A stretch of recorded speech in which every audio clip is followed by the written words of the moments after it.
Hallelujah, praise the lord Jesus Christ. ಸಂತೋಷವಾಗಿದ್ದೀರಾ? Hallelujah. ಪ್ರೀತಿ ಸ್ವರೂಪನಾದ ಪರಲೋಕ ತಂದೆಯೇ, ಯೇಸು ಕ್ರಿಸ್ತನ ಪರಿಶುದ್ಧ ನಾಮದಲ್ಲಿ ಪರಿಶುದ್ಧಾತ್ಮನ ಸಹಾಯದೊಂದಿಗೆ ಕರ್ತನ ಪಾದ ಪೀಠಕ್ಕೆ ಬಂದಿದ್ದೇವೆ.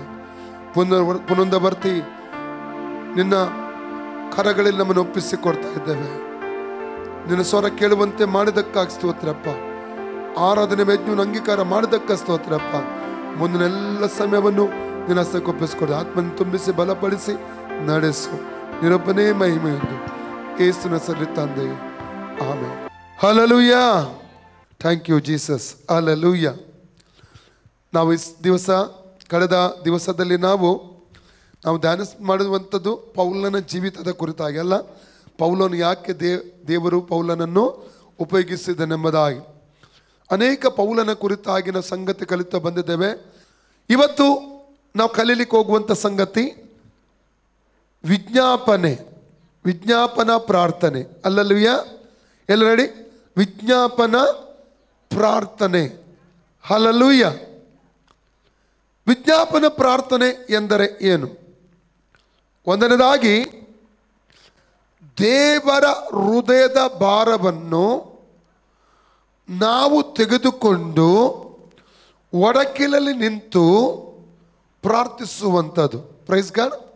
ಎಲ್ಲ ಹೇಳಿ, ದೇವರ ಹೃದಯದ ಭಾರವನ್ನು ನಾವು ತೆಗೆದುಕೊಂಡು ಒಡಕಿನಲ್ಲಿ ನಿಂತು ಭಾರವುಳ್ಳವರಾಗಿ ಪ್ರಾರ್ಥಿಸುವಂಥದ್ದೇ ವಿಜ್ಞಾಪನೆಯ ಪ್ರಾರ್ಥನೆಯಾಗಿದೆ. ವಿಜ್ಞಾಪನೆಯ ಪ್ರಾರ್ಥನೆಯಲ್ಲಿ ಅನೇಕ ವಿಧಗಳುಂಟು. ಬರುವ ದಿನಗಳಲ್ಲಿ ಅದನ್ನು ಕಲೀಲಿಕ್ಕೆ ನಾವು ಹೋಗುತ್ತೇವೆ. ಅಲ್ಲಲ್ಲೂಯ್ಯ. ವಿಜ್ಞಾಪನೆ ಪ್ರಾರ್ಥನೆಯಲ್ಲಿ ಅನೇಕ ವಿಧಗಳಿವೆ. ಅದರ ಕುರಿತಾಗಿ ಬರುವ ದಿನಗಳಲ್ಲಿ ನಾವು ಕಲೀಲಿಕ್ಕೆ ಹೋಗ್ತೇವೆ. ದೇವರು ನಮ್ಮ ನಡೆಸುವುದಾದರೆ ಇವತ್ತು ಹೆಚ್ಚು ಸಮಯ ನಾವು ಪ್ರಾರ್ಥನೆಯಲ್ಲಿ ಕಳೀಲಿಕ್ಕೆ ಹೋಗುತ್ತೇವೆ. ವಾಕ್ಯದ ನಂತರವಾಗಿ ಸಂತೋಷವ. ಒಂದು ವಿಷಯ ಹೇಳ ನಿಮಗೆ ನಾನು. ಯೇಸು ಕ್ರಿಸ್ತನು ಈ ಲೋಕದಲ್ಲಿ ಎಷ್ಟು ವರ್ಷ ಇದ್ರು? 33.5 ವರ್ಷ. ಹಲ್ಲೆಲೂಯ. ಎಷ್ಟು ವರ್ಷ ರಹಸ್ಯವಾಗಿ ಆತನು ಜೀವಿಸಿದನು? ಎಷ್ಟು? 30 ವರ್ಷ. ಹಲ್ಲೆಲೂಯ. ಆ 30 ವರ್ಷಗಳಲ್ಲಿ ಒಂದೇ ಒಂದು ಅದ್ಭುತ ಮಾಡಲಿಲ್ಲ,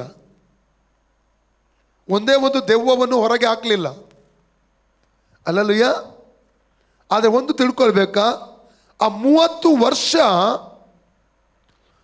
ಪ್ರಾರ್ಥನೆಯಲ್ಲಿ ತನ್ನನ್ನು ಸಿದ್ಧಪಡಿಸಿಕೊಂಡನು. ವಾಕ್ಯ ಓದಿ ಧ್ಯಾನಿಸುವುದರಲ್ಲಿ ತನ್ನನ್ನು ಸಿದ್ಧಪಡಿಸಿಕೊಂಡನು. ಅರ್ಥ ಆಗ್ತಾ ಇದೆಯಾ? ತಂದೆಯ ಮರಿಯನ್ನು ಹೆಚ್ಚಾಗಿ ಪ್ರೀತಿ ಮಾಡ್ತಿದ್ದ, ಆಲಯವನ್ನು ಆತನು ಹೆಚ್ಚಾಗಿ ಪ್ರೀತಿ ಮಾಡ್ತಿದ್ದ. ನೋಡಿ, 12ನೇ ವಯಸ್ಸಿನಲ್ಲಿ ನಡೆದ ಘಟನೆ ನಾವು ಲೂಕನ ಸುವಾರ್ತೆಯಲ್ಲಿ 2ನೇ ಅಧ್ಯಾಯ 41ರಿಂದ 52 ವಾಕ್ಯದಲ್ಲಿ ಓದುತ್ತೇವೆ. ಓದುದು ಬೇಡ. ಮರಿಯ ಯೋಸೆಫರು ಆತನನ್ನು ಜಾತ್ರೆ ನಡೆಯುವ ಸಂದರ್ಭದಲ್ಲಿ ಯೆರೂಸಲೇಮಿಗೆ ಕರ್ಕೊಂಡು ಹೋಗ್ತಾರೆ.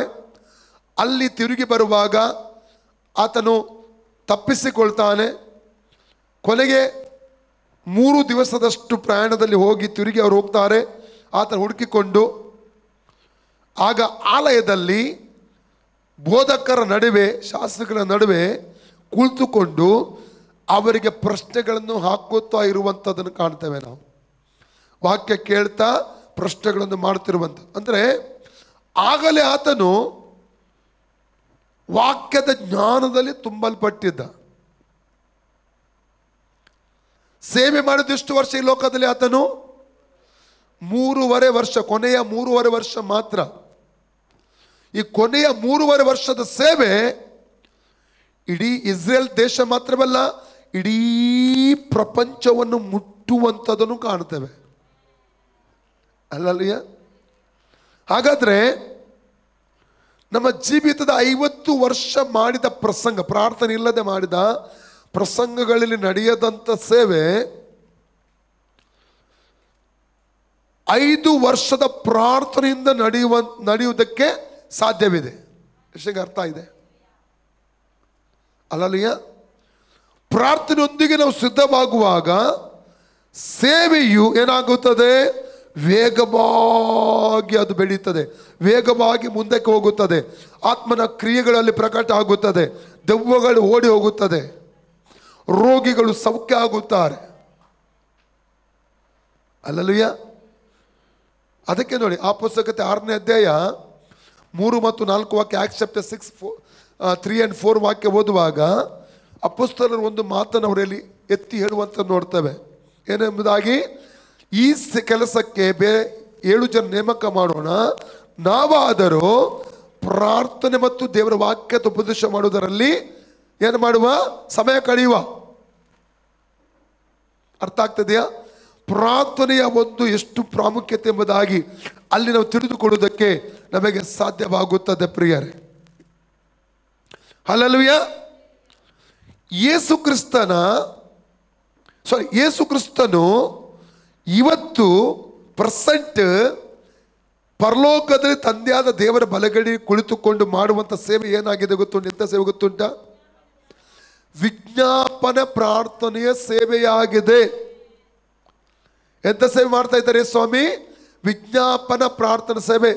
ರೋಮ 8:34 ಓದಿದ್ರೆ ಓದಿ ರೋಮ್ಸ್ ಚಾಪ್ಟರ್ 8:34. ಅಪರಾಧಿಗಳೆಂದು ನಿರ್ಣಯಿಸುವವರು ದೇವರೇ ನಮ್ಮ ನೀತಿವಂತನ್ನು ನಿರ್ಣಯಿಸುವವನಾಗಿದ್ದಾನೆ. ಅಪರಾಧಿಗಳೆಂದು ನಿರ್ಣಯಿಸುವವರು ಯಾರು? ಕ್ರಿಸ್ತ ಯೇಸು ಮರಣವನ್ನು ಹೊಂದಿದ್ದಲ್ಲದೆ ಜೀವಿತನಾಗಿ ಎದ್ದು ದೇವರ ಬಲಗಡೆಯಲ್ಲಿದ್ದು ನಮಗೋಸ್ಕರ ಬೇಡುವವನಾಗಿದ್ದಾನೆ. ಮರಣವನ್ನು ಹೊಂದಿದ್ದಲ್ಲದೆ ಜೀವಿತನಾಗಿ ಎದ್ದು ದೇವರ ಬಲಗಳಲ್ಲಿದ್ದು ನಮಗೋಸ್ಕರ ಬೇಡುವವನಾಗಿದ್ದಾನೆ. ಪ್ರಾರ್ಥನೆ ವಿಜ್ಞಾಪನೆ ಸೇವೆಯನ್ನು ಇವತ್ತು ಯೇಸು ಸ್ವಾಮಿ ಮಾಡ್ತಾ ಇದ್ದಾನೆ. Praise God. ನಾವು ಅದನ್ನು ಇಬ್ರಿಯ 7:26 ವಾಕ್ಯದಲ್ಲಿ ಕೂಡ ಓದಬಹುದು. 1 ಯೋಹನ 2:1 ವಾಕ್ಯದಲ್ಲಿ ಕೂಡ ನೋಡಬಹುದು. ಇವತ್ತು ಪ್ರಾರ್ಥನೆ ವಿಜ್ಞಾಪನ ಸೇವೆ ಮಾಡ್ತಾ, ಯಾಕಂದರೆ ನಮ್ಮ ಮತ್ತು ತಂದೆಯಾದ ದೇವರ ಮಧ್ಯದಲ್ಲಿ ಮಧ್ಯಸ್ಥನಾಗಿದ್ದುಕೊಂಡು ಪ್ರಾರ್ಥನೆ ಮಾಡೋದು ಯಾರಾಗಿದ್ದಾನೆ? ಯೇಸು. ಅಲ್ಲಲ್ಲಿ ನಾನು ರಕ್ಷಣೆ ಹೊಂದಿದ್ದು ರೋಮನ್ ಕೆಥಲಿಕ್ ಕುಟುಂಬದಿಂದ. ನಮಗೆ ಕಲಿಸಿಕೊಟ್ಟದ್ದು, ನಮಗೆ ಮಧ್ಯಸ್ಥರಾಗಿ ಸಂತರಿದ್ದಾರೆ, ಸತ್ತು ಹೋದಂಥ ಭಕ್ತರಿದ್ದಾರೆ, ಮಾತ್ರವಲ್ಲ ಮರಿಯಳಿದ್ದಾಳೆ ಎಂಬುದಾಗಿ ಕಲಿಸಿಕೊಟ್ಟದ್ದು. ವಾಕ್ಯದ ಆಧಾರ ಇಲ್ಲದ ಸಂಗತಿಗಳು, ದೇವರು ಸತ್ಯವೇದದಲ್ಲಿ ಆಧಾರ ಇಲ್ಲದ ಸಂಗತಿ ಕಲಿಸಿಕೊಟ್ಟದ್ದು. ಆದರೆ ದೇವರ ವಾಕ್ಯ ಓದಿದಾಗ ನಮಗೆ ಅರ್ಥ ಆಯಿತು, ನಮ್ಮ ಮತ್ತು ತಂದೆಯಾದ ದೇವರ ಮಧ್ಯದಲ್ಲಿ ಮಧ್ಯಸ್ಥಿಕೆ ವಹಿಸಿ ಪ್ರಾರ್ಥಿಸುವನು ಯಾರಾಗಿದ್ದಾನೆ? ಯೇಸು ಕ್ರಿಸ್ತನು ಮಾತ್ರ, ಬೇರೆ ಯಾರಲ್ಲ. ಮರಿಯಳಲ್ಲ, ಸಂತ ಭಕ್ತರಲ್ಲ. 1 ತಿಮೋಥಿ 2:5 ಓದಿ. 1 ತಿಮೋಥಿ 2:5. ಏಕೆಂದರೆ ದೇವರು ಒಬ್ಬನೇ, ದೇವರಿಗೂ ಮನುಷ್ಯರಿಗೂ ಮಧ್ಯಸ್ಥನು ಒಬ್ಬನೇ, ಆತನು ಮನುಷ್ಯನಾಗಿರುವ ಒಬ್ಬನೇ ಅಂದ ಮೇಲೆ ಬೇರೆ ಯಾರಿಲ್ಲ. ಅಲ್ಲಲ್ಲೂಯ್ಯ. ಯಾಕೆ ಗೊತ್ತುಂಟಾ? ಸತ್ತವರೊಳಗಿಂದ ಎದ್ದು ಬಂದತ್ತ ಯೇಸು ಕ್ರಿಸ್ತನು ಬಿಟ್ಟರೆ ಬೇರೆ ಯಾರು ಕೂಡ ಇಲ್ಲ. ಅದಕ್ಕೆ ನಮಗೂ ತಂದೆ ದೇವರಿಗೂ ಮಧ್ಯಸ್ಥನಾಗಿ ವಿಜ್ಞಾಪನೆ ಪ್ರಾರ್ಥನೆ ಆತನು ಮಾಡ್ತಾ ಇದ್ದಾನೆ. ಓದಿ 2:5. 1 ತಿಮೋಥಿ. ದೇವರು ಒಬ್ಬನೇ, ದೇವರಿಗೂ ಮನುಷ್ಯರಿಗೂ ಮಧ್ಯಸ್ಥನು ಒಬ್ಬನೇ, ಆತನು ಮನುಷ್ಯನಾಗಿರುವ ಯೇಸು ಕ್ರಿಸ್ತುವೇ. ಹಲ್ಲೆಲೂಯಾ. ಹಾಗಾದ್ರೆ ಯೇಸು ಸ್ವಾಮಿ ಇವತ್ತು ಸಭೆಗಾಗಿ ಪ್ರಾರ್ಥನೆ ಮಾಡ್ತಾ ಇದ್ದಾನೆ. ಪ್ರತಿಯೊಂದು ಕ್ರೈಸ್ತ ವಿಶ್ವಾಸಿಗಳಿಗಾಗಿ ತಂದೆಯಾದ ದೇವರ ಬಲಗಡೆಯಲ್ಲಿ ಕುಳಿತುಕೊಂಡು ವಿಜ್ಞಾಪನೆ ಮಾಡ್ತಾ ಇದ್ದಾನೆ. ಪ್ರಿಯರೇ, ನಾವು ಬಲ ಹೊಂದುವುದಕ್ಕಾಗಿ, ನಾವು ದೃಢವಾಗಿ ನಂಬಿಕೆಯಲ್ಲಿ ನಿಲ್ಲುವುದಕ್ಕೋಸ್ಕರ, ಶೋಧನೆಯಲ್ಲಿ ಬೀಳದೆ ಇರುವುದಕ್ಕೋಸ್ಕರ, ಪ್ರತಿಯೊಂದು ಸವಾಲುಗಳನ್ನು ಎದುರಿಸುವುದಕ್ಕೋಸ್ಕರ, ಆತ್ಮದಲ್ಲಿನ ಬಲ ಹೊಂದಿಕೊಳ್ಳುವುದಕ್ಕೋಸ್ಕರ, ಗುರಿಯೊಂದಿಗೆ ನಾವು ಓಡುವುದಕ್ಕೋಸ್ಕರ, ದೇವರ ಚಿತ್ತ ಪ್ರಕಾರ ನಾವು ಜೀವಿಸುವುದಕ್ಕೋಸ್ಕರ, ನಮಗೋಸ್ಕರವಾಗಿ ತಂದೆಯಾದ ದೇವರ ಬಲಗಡೆಯಲ್ಲಿ ಕುಳಿತುಕೊಂಡು ಆತನೇನು ಮಾಡ್ತಾ ಇದ್ದಾನೆ? ಪರಲೋಕದಲ್ಲಿ ವಿಜ್ಞಾಪನೆಯನ್ನು ಮಾಡ್ತಾ ಇದ್ದಾನೆ. ಪ್ರಾರ್ಥನೆ ವಿಜ್ಞಾಪನೆಯನ್ನು ಮಾಡುವಂಥದ್ದನ್ನು ನಾವು ಕಾಣಲಿಕ್ಕೆ ನಮಗೆ ಸಾಧ್ಯವಾಗುತ್ತದೆ. ಹಲ್ಲೆಲೂಯ. ನೋಡಿ, ಹಳೆ ಒಡಂಬಡಿಕೆಯಲ್ಲಿ ಯೆಶಾಯ 64ನೇ ಅಧ್ಯಾಯದಲ್ಲಿ ಓದುತ್ತೆ. 1ನೇ ವಾಕ್ಯದಲ್ಲಿ ಓದುವುದಾದರೆ ಯೆಶಾಯನ ಒಂದು ಪ್ರಾರ್ಥನೆ ಇದೆ, ಹೌದಾ? ಪ್ರವಾದಿ ಯೆಶಾಯನ ಏನು? ಆಕಾಶವನ್ನು ಸೀಳಿ ನೀನು ಇಳಿದು ಬಂದು, ಅಲ್ಲ, ಓದಿ ವಾಕ್ಯ ಓದಿ. ಆಹಾ, ನೀನು ಆಕಾಶವನ್ನು ಸೀಳಿ ಇಳಿದು ಬರಬಾರದೆ, ನಿನ್ನ ದರ್ಶನ ಉಂಟಾಗಿ ಪರ್ವತಗಳು ಅಲುಗಿದರೆ ಎಷ್ಟೋ ಒಳ್ಳೆಯದು. 64ನೇ ಅಧ್ಯಾಯ 12 ವಾಕ್ಯ ಉಂಟು ಅದರಲ್ಲಿ. ಇಡೀ ಅಧ್ಯಾಯ ನೀವು ಓದಿದ್ರೆ ಗೊತ್ತಾಗ್ತದೆ. ಆದರೆ ಇದೇ ರೀತಿ ನಾವು ಈ ದಿನಗಳಲ್ಲಿ ಪ್ರಾರ್ಥನೆ ಮಾಡಲಿಕ್ಕೆ ಆಗೋದಿಲ್ಲ. ಎಷ್ಟಿಗೆ ಅರ್ಥ ಆಗ್ತಾ ಇದೆ? ಯೇಸು ಕ್ರಿಸ್ತನು 2000 ವರ್ಷಗಳ ಹಿಂದೆ ಭೂಮಿಗೆ ಬಂದಾಗಿದೆ, ಹೌದಾ? ಯೇಸು ಎಲ್ಲಿದ್ದಾನೆ? ಪರಲೋಕದಲ್ಲಿದ್ದಾನೆ, ಭೂಮಿಯಲ್ಲಿದ್ದಾನೆ? ಎಲ್ಲಿದ್ದಾನೆ? ಯಾರು ಹೇಳ್ತೀರಿ? ಎಲ್ಲರೂ ಹೇಳಿ. ಯೇಸು ಕ್ರಿಸ್ತನು ನನ್ನ ಒಳಗಡೆ ವಾಸ ಮಾಡ್ತಾ ಇದ್ದಾನೆ. ತಂದೆಯಾದ ದೇವರು ನನ್ನ ಒಳಗಡೆ ವಾಸ ಮಾಡ್ತಾ ಇದ್ದಾರೆ. ಪರಿಶುದ್ಧಾತ್ಮ ದೇವರು ನನ್ನ ಒಳಗಡೆ ವಾಸ ಮಾಡ್ತಾ ಇದ್ದಾರೆ. ಹಾಗೆ ತ್ರಿಯೇಕ ದೇವರು ಎಲ್ಲಿ ವಾಸ ಮಾಡ್ತಾ ಇದ್ದಾರೆ? ಯೋಹನ್ನ 14:23 ಓದಿ. Book of John gospel chapter 14:23 verse. Yohanna 14:23. ಯಾರಾದರೂ ನನ್ನನ್ನು ಪ್ರೀತಿಸುವುದಾದರೆ ನನ್ನ ಮಾತನ್ನು ಕೈಕೊಂಡು ನಡೆಯುವನು, ಅವನನ್ನು ನನ್ನ ತಂದೆಯು ಪ್ರೀತಿಸುವನು, ಮತ್ತು ನಾವಿಬ್ಬರು ಅವನ ಬಳಿಗೆ ಬಂದು ಅವನ ಬಳಿಯಲ್ಲಿ ಬಿಡಾರ ಮಾಡಿಕೊಳ್ಳುವೆವು. ಹಲ್ಲೆಲೂಯಾ. ಆದರೆ ಇಂಗ್ಲಿಷಲ್ಲಿ ಹೀಗಿದೆ, ಜೀಸಸ್ ಆನ್ಸರ್ಡ್ ಅಂಡ್ ಸೈಡ್ ಅಂಟು him, if A man love me he will keep my words and my father will love him and we will come unto him. Unto him ಅಂದ್ರೆ ಅವನ ಒಳಗಡೆ ಅಲ್ಲ, unto him and make our abode with him. Hallelujah. ಹಾಗಾದ್ರೆ ತಂದೆಯಾದ ದೇವರು ಕರ್ತನ ದೇಶ ಸ್ವಾಮಿ ಎಲ್ಲಿ ವಾಸ ಮಾಡ್ತಾ ಇದ್ದಾರೆ? ನಮ್ಮ ಒಳಗಡೆ. ಪವಿತ್ರಾತ್ಮ ದೇವರು ಎಲ್ಲಿದ್ದಾರೆ? ನಮ್ಮ ಒಳಗೆ. ಯೋಹನ್ನ 14ನೇ ಅಧ್ಯಾಯ 16-17 ವಾಕ್ಯ ಓದಿ. Book of John gospel chapter 14, 16 and 17 verse. ಆಗ ನಾನು ತಂದೆಯನ್ನು ಕೇಳಿಕೊಳ್ಳುವೆನು, ಆತನು ನಿಮಗೆ ಬೇರೊಬ್ಬ ಸಹಾಯಕನನ್ನು ಸದಾಕಾಲ ನಿಮ್ಮ ಸಂಗಡ ಇರುವುದಕ್ಕೆ ಕೊಡುವನು. ಆ ಸಹಾಯಕನು ಯಾರೆಂದರೆ ಸತ್ಯದ ಆತ್ಮನೇ. ಲೋಕವು ಆತನನ್ನು ನೋಡದೆಯೂ ತಿಳಿಯದೆಯೂ ಇರುವುದರಿಂದ ಆತನನ್ನು ಹೊಂದಲಾರದು. ನೀವು ಆತನನ್ನು ಬಲ್ಲಿರಿ, ಹೇಗೆಂದರೆ ನಿಮ್ಮ ಬಳಿಯಲ್ಲಿ ವಾಸ ಮಾಡುತ್ತಾನೆ ಮತ್ತು ನಿಮ್ಮ ಒಳಗೆ ಇರುವನು. ಎಲ್ಲಿ ಇರುವನು? ನಿಮ್ಮ ಒಳಗಡೆ ಇರುವನು. ಎಲ್ಲರೂ ಹೇಳಿ. ತಂದೆಯಾದ ದೇವರು, ಕರ್ತನ ಯೇಸು ಕ್ರಿಸ್ತನು, ಪರಿಶುದ್ಧಾತ್ಮ ದೇವರು ನನ್ನ ಒಳಗಡೆ ಬಿಡಾರ ಮಾಡಿಕೊಂಡು ವಾಸ ಮಾಡ್ತಾ ಇದ್ದಾರೆ. Hallelujah, hallelujah. ಹಾಗಾದ್ರೆ ಯೇಸು ಇರುವಂತ ಸ್ಥಳ ಪರಲೋಕ. ಯೇಸು ಇರುವಂತ ಸ್ಥಳ ಈಗ ಪರಲೋಕ ಎಲ್ಲಿದೆ? ನನ್ನ ಒಳಗಡೆ ಇದೆ. ಎಲ್ಲರೆಡಿ. ಪರಲೋಕ ಎಲ್ಲಿದೆ? ನನ್ನ ಒಳಗಡೆ ಇದೆ. ಯೇಸು ಇರುವ ಮನೆಯಲ್ಲಿ ಸಂತೋಷ, ಆನಂದ. ಆನಂದ ಅಲ್ಲ, ಆನಂದ ಆನಂದ. ಅಲ್ಲಲ್ಲಿ ಹಳೆಯ ಹಾಡು ಅದು. Praise God. ಯೇಸು ಇರುವ ಮನೆಯಲ್ಲಿ ಹೆವೆನ್ ಇಸ್ ಇನ್ ಮೈ. ಇಂಗ್ಲೀಷಲ್ಲಿ ಒಂದು ಹಾಡು ಉಂಟಲ್ಲ, oh heaven is in my heart. Alleluia. ಅಂದ್ರೆ ಯೇಸು ಇರುವಂತ ಸ್ಥಳ ಪರಲೋಕ. ಯೇಸು ಕ್ರಿಸ್ತನೀಗ ನಮ್ಮ ಒಳಗಡೆ ವಾಸ ಮಾಡ್ತಾ ಇದ್ದಾನೆ. ನೋಡಿ, ಮತ್ತಾಯ 1:23 ವಾಕ್ಯ ಓದಿದ್ರೆ, ಒಂದು ಮಗು ಹುಟ್ಟುತ್ತದೆ ಎಂಬುದಾಗಿ ಏಷ್ಯಾ 7:14, ಐಸಾಯ 7:14 ವಾಕ್ಯವನ್ನು, ಏಷ್ಯನ ಪ್ರವಾದನ ವಾಕ್ಯವನ್ನಲ್ಲಿ ಉಲ್ಲೇಖ ಮಾಡ್ತಾ ಇದ್ದಾರೆ. ಅಂದ್ರೆ ಅವರಿಗೆ ಇಮ್ಮಾನುವೇಲ್ ಎಂಬುದಾಗಿ ಕರೆಯುವರು ಎಂಬುದಾಗಿ. ಇಮ್ಮಾನುವೇಲ್ ಅಂದ್ರೆ ಏನು? ಯೇಸು ಸಂಗಡ ಎಂದು ಹೇಳುವುದಕ್ಕಿಂತಲೂ ದೇವರು ನಮ್ಮ ಒಳಗಡೆ. ಎಲ್ಲರಡಿ. ಯೇಸು ನನ್ನ ಒಳಗಡೆ, ಯೇಸು ನನ್ನ ಒಳಗಡೆ. ದೇವರು ನಮ್ಮ ಒಳಗಡೆ ವಾಸ ಮಾಡ್ತಾರೆ. ಹಲ್ಲೆಲೂಯಾ ಎಂಬುದಾಗಿ ಅರ್ಥ ಬರ್ತದೆ. ಹಲ್ಲೆಲೂಯಾ.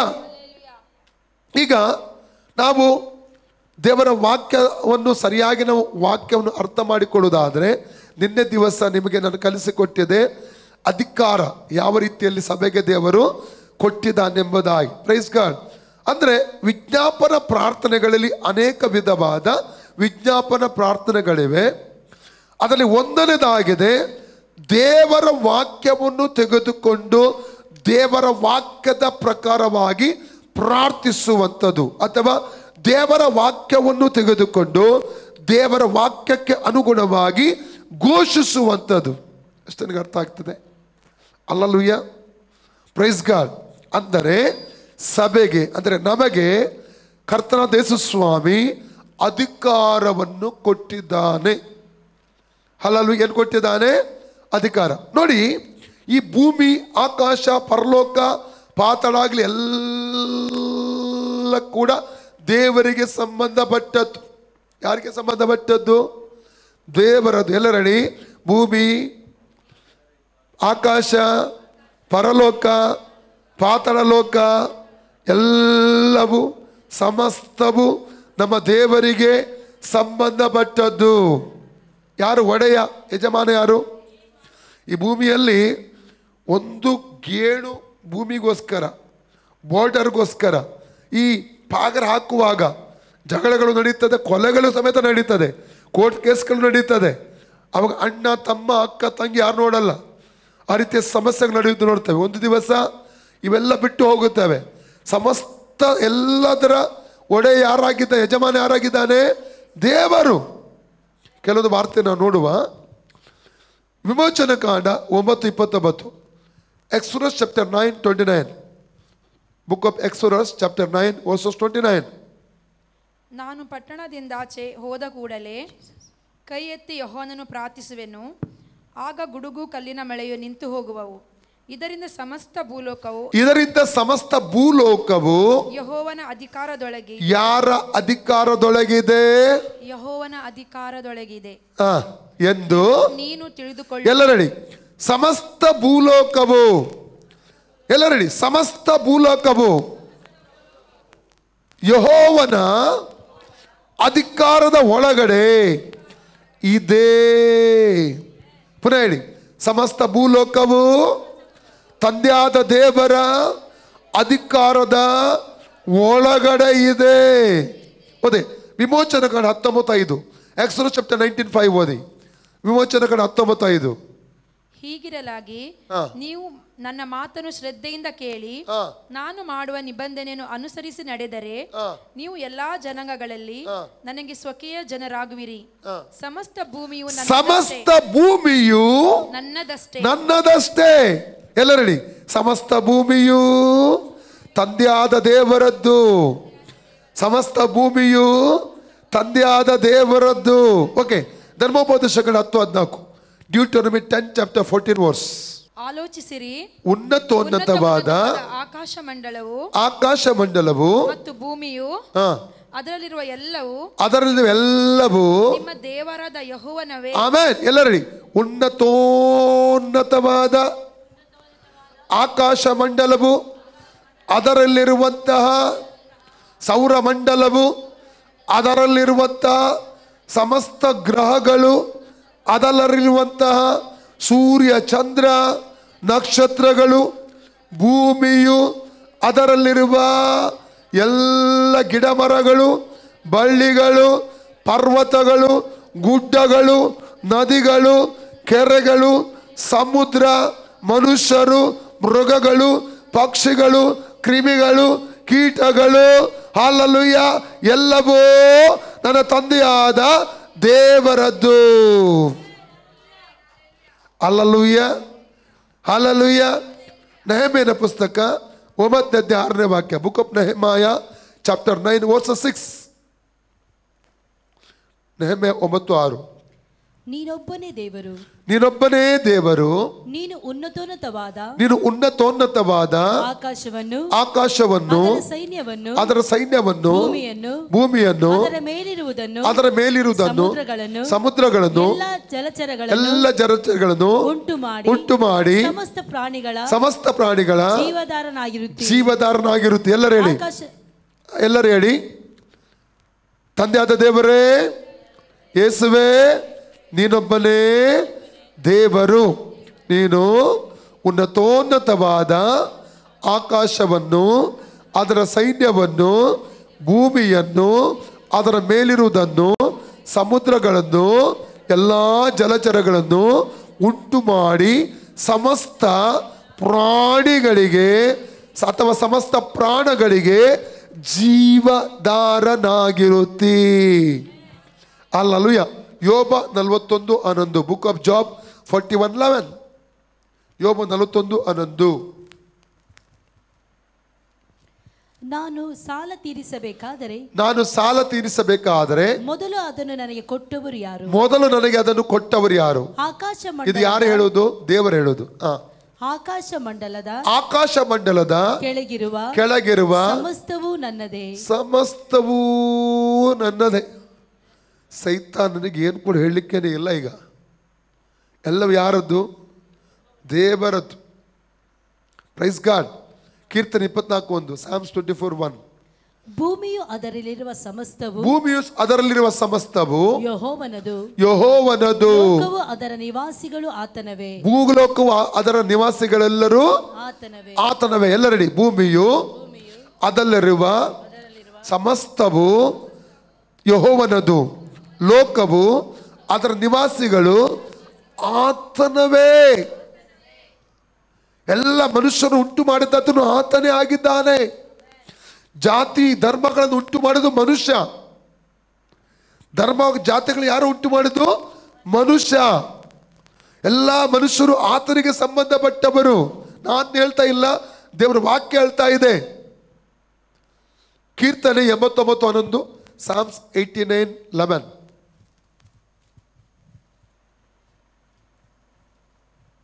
ಆಕಾಶವು ನಿನ್ನದು, ಭೂಮಿಯು ನಿನ್ನದೇ. ಲೋಕವನ್ನು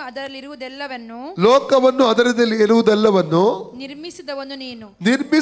ನಿರ್ಮಾಣಕರ್ತನು ಯಾರು? ದೇವರು, ತಂದೆಯಾದ ದೇವರು, ಯೇಸು ಸ್ವಾಮಿ. ಕೀರ್ತನೆ 51:2, Psalms 50:12. ಕೀರ್ತನೆ 51:2.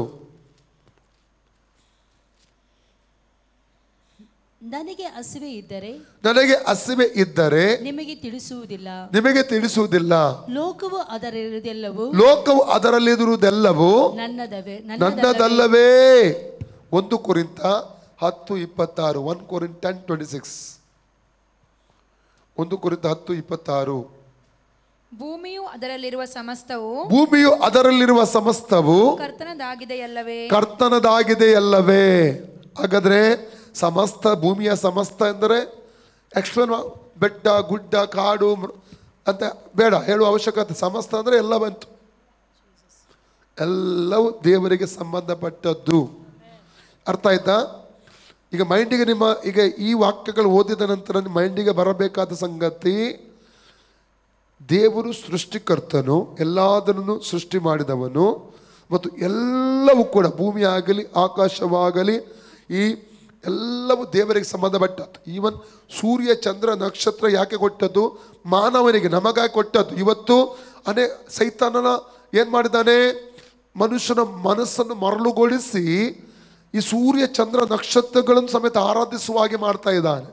ಸೃಷ್ಟಿಯನ್ನು ಆರಾಧಿಸುವಂತೆ ಮಾಡ್ತಾ ಇದ್ದಾನೆ. ಸೈತಾನನ ವಂಚನೆ ಇದು. ಆದರೆ ಸೂರ್ಯ ನಕ್ಷತ್ರ ಚಂದ್ರ ಇವೆಲ್ಲ ಯಾರಿಗಾಗಿ ಕೊಟ್ಟಿದ್ದು? ದೇವರು ನಮಗಾಗಿ ಕೊಟ್ಟಿದ್ದು, ನಮಗೆ ಅನುಭವಿಸ್ಲಿಕ್ಕೆ ಕೊಟ್ಟಿದ್ದು.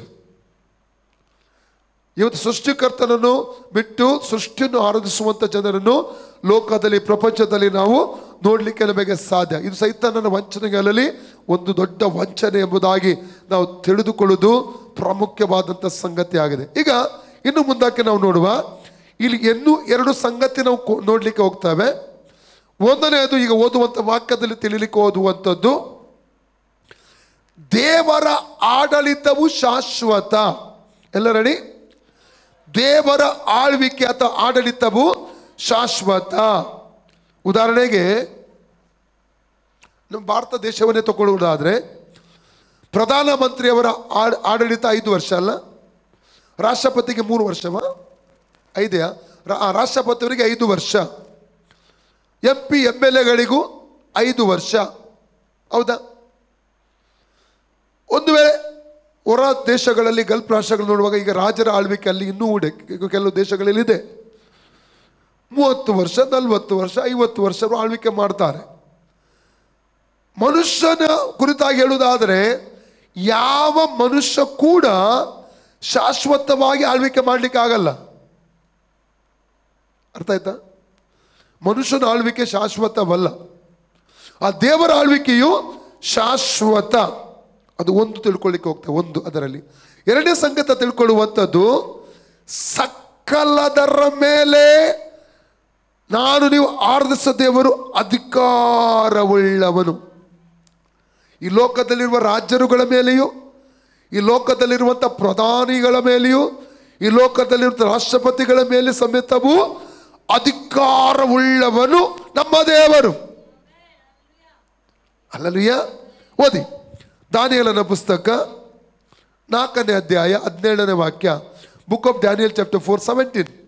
ಅರಸೆ, ನಾವು ಸೇವಿಸುವ ದೇವರಿಗೆ ಚಿತ್ತವಿದ್ದರೆ, ಅಲ್ಲ 3:17 ಅಲ್ಲ ಹೇಳಿದ್ದು ನಾನು, 3:17 ಹೇಳಿದ್ನ, 4:17. ಇದು ಅನಿಮಿಷರ ತೀರ್ಮಾನ, ದೇವರ ತೀರ್ಪು.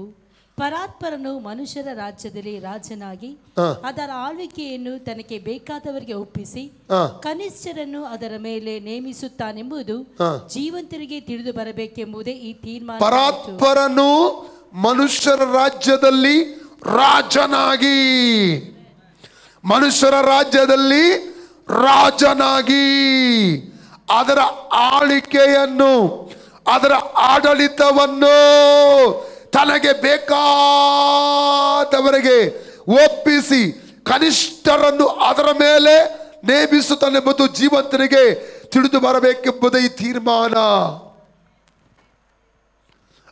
ಆಡಳಿತಕ್ಕೆ ಯಾರು ಬರ್ತಾರೋ ಅದು ದೇವರ ಚಿತ್ತ.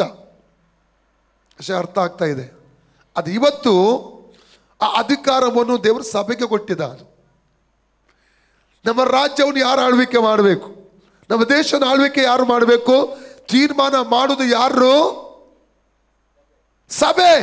ಅದು ಮತ್ತೆ ಬರ್ತೇನೆ ನಾನು. Okay, praise God. ದಾನಿಯೇಲ 4:25 ವಾಕ್ಯ. Book of Daniel chapter 4:25. ದಾನಿಯೇಲ 4:25. ಪರಾತ್ಪರನ, ನೀನು ಮನುಷ್ಯರೊಳಗಿಂದ ತಳ್ಳಲ್ಪಟ್ಟು ಕಾಡು ಮೃಗಗಳೊಂದಿಗೆ ವಾಸಿಸುವಿ. ದನಗಳಂತೆ ಹುಲ್ಲು ಮೇಯುವುದೇ ನಿನಗೆ ಗತಿಯಾಗುವುದು. ಆಕಾಶದ ಇಬ್ಬನಿಯು ನಿನ್ನನ್ನು ತೋಯಿಸುವುದು.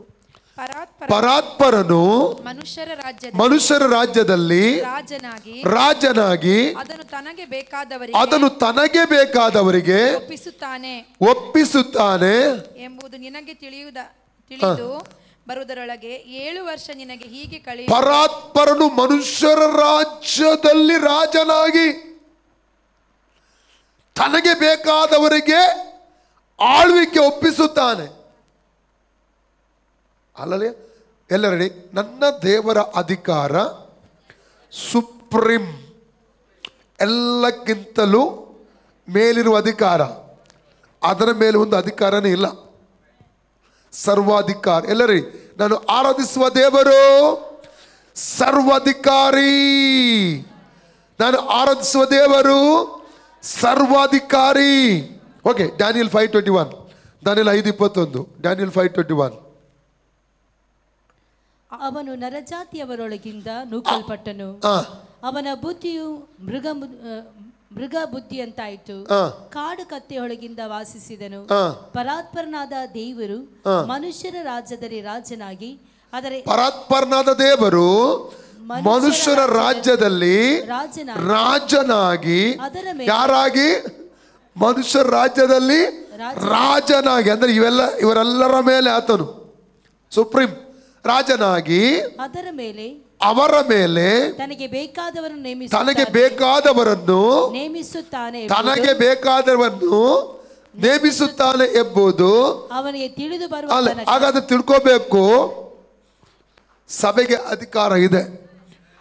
ನಮ್ಮ ಜಿಲ್ಲೆಗೆ ಯಾರು MLAಗಳು ಬರಬೇಕು, ನಮ್ಮ ರಾಜ್ಯದಲ್ಲಿ ಯಾರು ಮುಖ್ಯಮಂತ್ರಿ ಬರಬೇಕು, ನಮ್ಮ ದೇಶಕ್ಕೆ ಯಾರು ಪ್ರಧಾನಿಯಾಗಬೇಕು, ನಮ್ಮ ದೇಶದಲ್ಲಿ ಯಾರು ರಾಷ್ಟ್ರಪತಿಯವರಾಗಿರಬೇಕು, ನಮ್ಮ ಜಿಲ್ಲೆಯಲ್ಲಿ ಯಾರು DC ಆಗಿರಬೇಕು. ಸಭೆಗೆ ಯಾಕೆ ಸುಪ್ರೀಂ ಅಥಾರಿಟಿ ದೇವರದ್ದು, ಆ ಅಧಿಕಾರ ಇವತ್ತು ಸಭೆ ಕೊಟ್ಟಿದ್ದಾನೆ. ಅದು ಮತ್ತೆ ನಾವು ಬರ್ತೇವೆ ಅಲ್ಲಿ. ಅರ್ಥ ಆಗ್ತಾ ಇದೆಯಾ? ಅಲ್ಲಲ್ವಿಯ ನಾನು ಆರಂಭದಲ್ಲಿ ಹೇಳಿದೆ, ನಾವು ಪ್ರಾರ್ಥನೆ, ಈ ವಿಜ್ಞಾಪನೆ ಪ್ರಾರ್ಥನೆ ಅನೇಕ ಪ್ರಾರ್ಥನೆಗಳು ವಿಧ ಉಂಟು.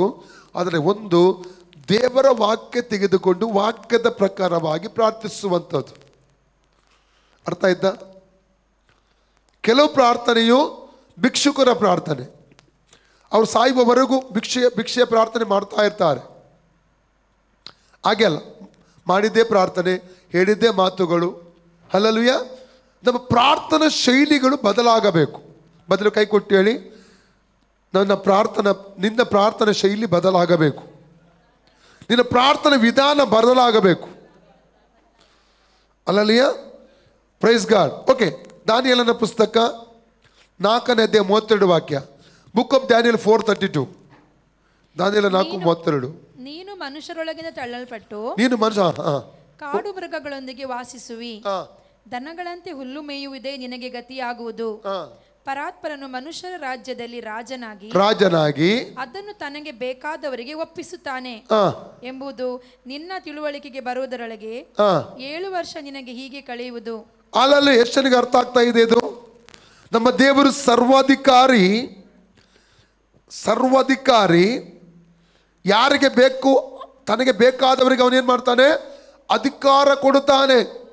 ಇಂಡಿಯಾವನ್ನು ಯಾರು ಆಳ್ವಿಕೆ ಮಾಡಬೇಕು, ಯುರೋಪನ್ನು ಯಾರು ಆಳ್ವಿಕೆ ಮಾಡಬೇಕು, ಅಮೇರಿಕರವನ್ನು ಯಾರು ಆಳ್ವಿಕೆ ಮಾಡಬೇಕು ತೀರ್ಮಾನಿಸುವಂತ ಅಧಿಕಾರ ಕರ್ತನಾದ ಯೇಸು ಕ್ರಿಸ್ತನ ಸಭೆಗೆ ಆತನು ಕೊಟ್ಟಿದ್ದಾನೆ.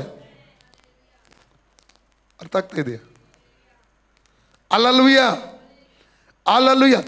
ಸಭೆ ಇವತ್ತು ತನ್ನ ಪೊಸಿಷನ್ ಅಲ್ಲಿ ನಿಲ್ತಾ ಇಲ್ಲ. ಅದಕ್ಕೆ ಕೆಲವು ಕ್ರಿಯೆಗಳನ್ನು ಕಾಣಲಿಕ್ಕೆ ಆಗ್ತಾ ಇಲ್ಲ.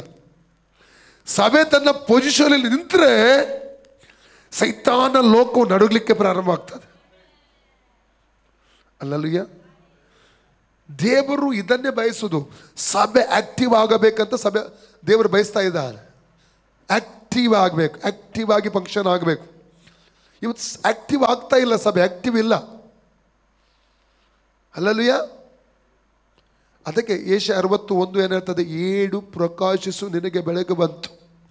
ಬೆಳಕು ಆಲ್ರೆಡಿ ಬಂದಿದೆ, ಅದು ಹೇಳ್ತಾ ಇಲ್ಲ. ಪ್ರಾಬ್ಲಮ್ ಏನು, ಸಮಸ್ಯೆಯನ್ನು ಹೇಳ್ತಾ ಇಲ್ಲ ಸಭೆ. ಈಗ ನಮ್ಮ ಸಭೆಯಲ್ಲಿ ಕೂಡ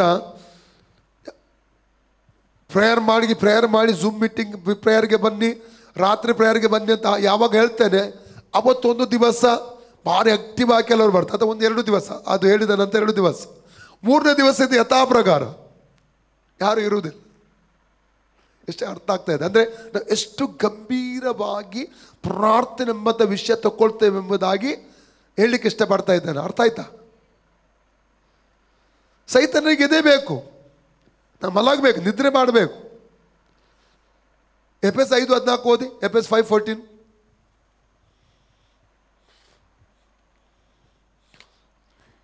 ಆದ್ದರಿಂದ ನಿದ್ರೆ ಮಾಡುವವನೇ ಎಚ್ಚರವಾಗು, ನಿದ್ರೆ ಮಾಡುವವನೇ ಎಚ್ಚರವಾಗು, ಸತ್ತವರನ್ನು ಬಿಟ್ಟು ಏಳು, ಕ್ರಿಸ್ತನು ನಿನಗೆ ಪ್ರಕಾಶ ಕೊಡುವನು. ಸತ್ತವರು ಬಿಟ್ಟು ಹೇಳಿದ್ರೆ ಅರ್ಥ ಏನು ಗೊತ್ತುಂಟಾ?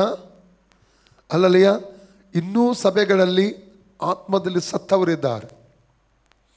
ಇನ್ನೂ ಸಭೆಗಳಲ್ಲಿ ಆತ್ಮದಲ್ಲಿ ಜೀವ ಹೊಂದಿರ್ಬೋದು, ಆತ್ಮಿಕವಾದ ಕಾರ್ಯಗಳಲ್ಲಿ ಸತ್ತವರಿದ್ದಾರೆ. ಆತ್ಮಿಕವಾದ ವಿಷಯಗಳಲ್ಲಿ ಅವರು ಎಚ್ಚೆತ್ತುಕೊಳ್ಳಿಲ್ಲ. ಕ್ರಿಸ್ತ ನಿನಗೆ ಪ್ರಕಾಶ ಕೊಡುವನೆಂದು ಹೇಳಿದೆ. ಸಭೆ ಹೇಳ್ಬೇಕು, ಪೊಸಿಷನ್ ಅಲ್ಲಿ ನಿಲ್ಲಬೇಕು. ಹಲ್ಲೆಲೂಯಾ. ಇದರಿಂದ ಕ್ರಿಯೆಗಳನ್ನು ಕಾಣಲಿಕ್ಕೆ ಆಗ್ತಾ ಇಲ್ಲ. ಹಲ್ಲೆಲೂಯಾ. ಹಾಗಾದ್ರೆ ಈ ಓದಿದಂಥ ವಾಕ್ಯಗಳಲ್ಲಿ ನಾವು ತಿಳ್ಕೊಂಡದ್ದು 2 ಸಂಗತಿ. ಒಂದು, ನಮ್ಮ ದೇವರ ಆಡಳಿತ ಆಳ್ವಿಕೆಯು ಶಾಶ್ವತ. 2 ವಾಕ್ಯ ಓದುವ. ಡ್ಯಾನಿಯಲ್ 2:47 ಓದಿ. ಡ್ಯಾನಿಯಲ್ 2:47.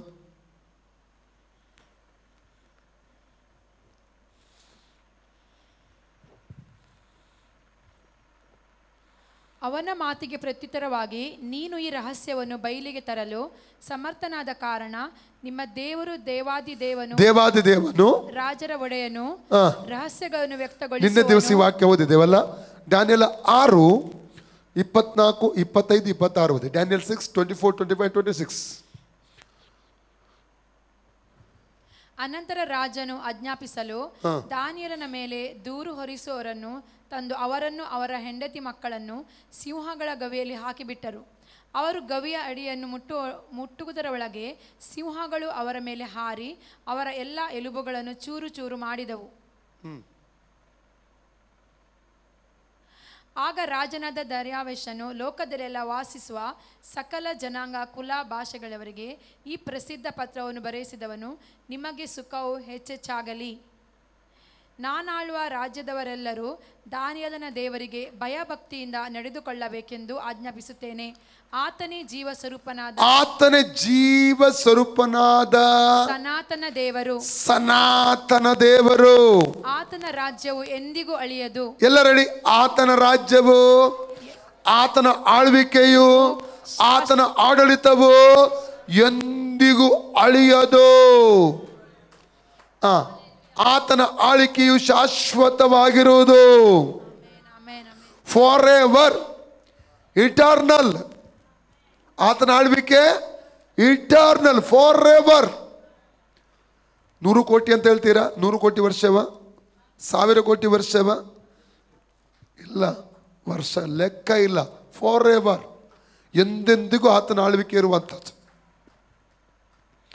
ಓದಿದ ವಾಕ್ಯದಲ್ಲಿ 2 ಸಂಗತಿ ತಿಳ್ಕೊಂಡಿದ್ದೇವೆ. ಒಂದು, ಆತನ ಆಳ್ವಿಕೆಯು ಶಾಶ್ವತ. ಎರಡನೇದು, ಆತನು ಸರ್ವಾಧಿಕಾರಿ. ಆತನು ಸರ್ವಾಧಿಕಾರಿ. ಯಾರನ್ನು ಬೇಕಾದರೆ ಎಲ್ಲಿ ಬೇಕಾದರೆ ಕೂತ್ಕೊಳಿಸಬಹುದು ಆಳ್ವಿಕೆ ಮಾಡಲಿಕ್ಕೆ ಭೂಮಿಯಲ್ಲಿ, ಅಲ್ಲ? ಸರ್ವಾಧಿಕಾರಿ. ಆತನು ಏನು ಬೇಕಾದರೆ ಆತನು ಮಾಡಬಹುದು. ಸರ್ವಶಕ್ತಿಯುಳ್ಳವನು, ಸರ್ವಾಧಿಕಾರಿಯಾದ ದೇವರು ನಾನು ಮತ್ತು ನೀವುಗಳು ಆರಾಧಿಸುವಂಥ ದೇವರಾಗಿದ್ದಾನೆ. ಓಕೆ, ಕೀರ್ತನೆ 8, 5-8 ವಾಕ್ಯ ನಿನ್ನೆ ಓದಿದ್ದೇವೆ ನಾವು. Psalm chapter 8, 5-8.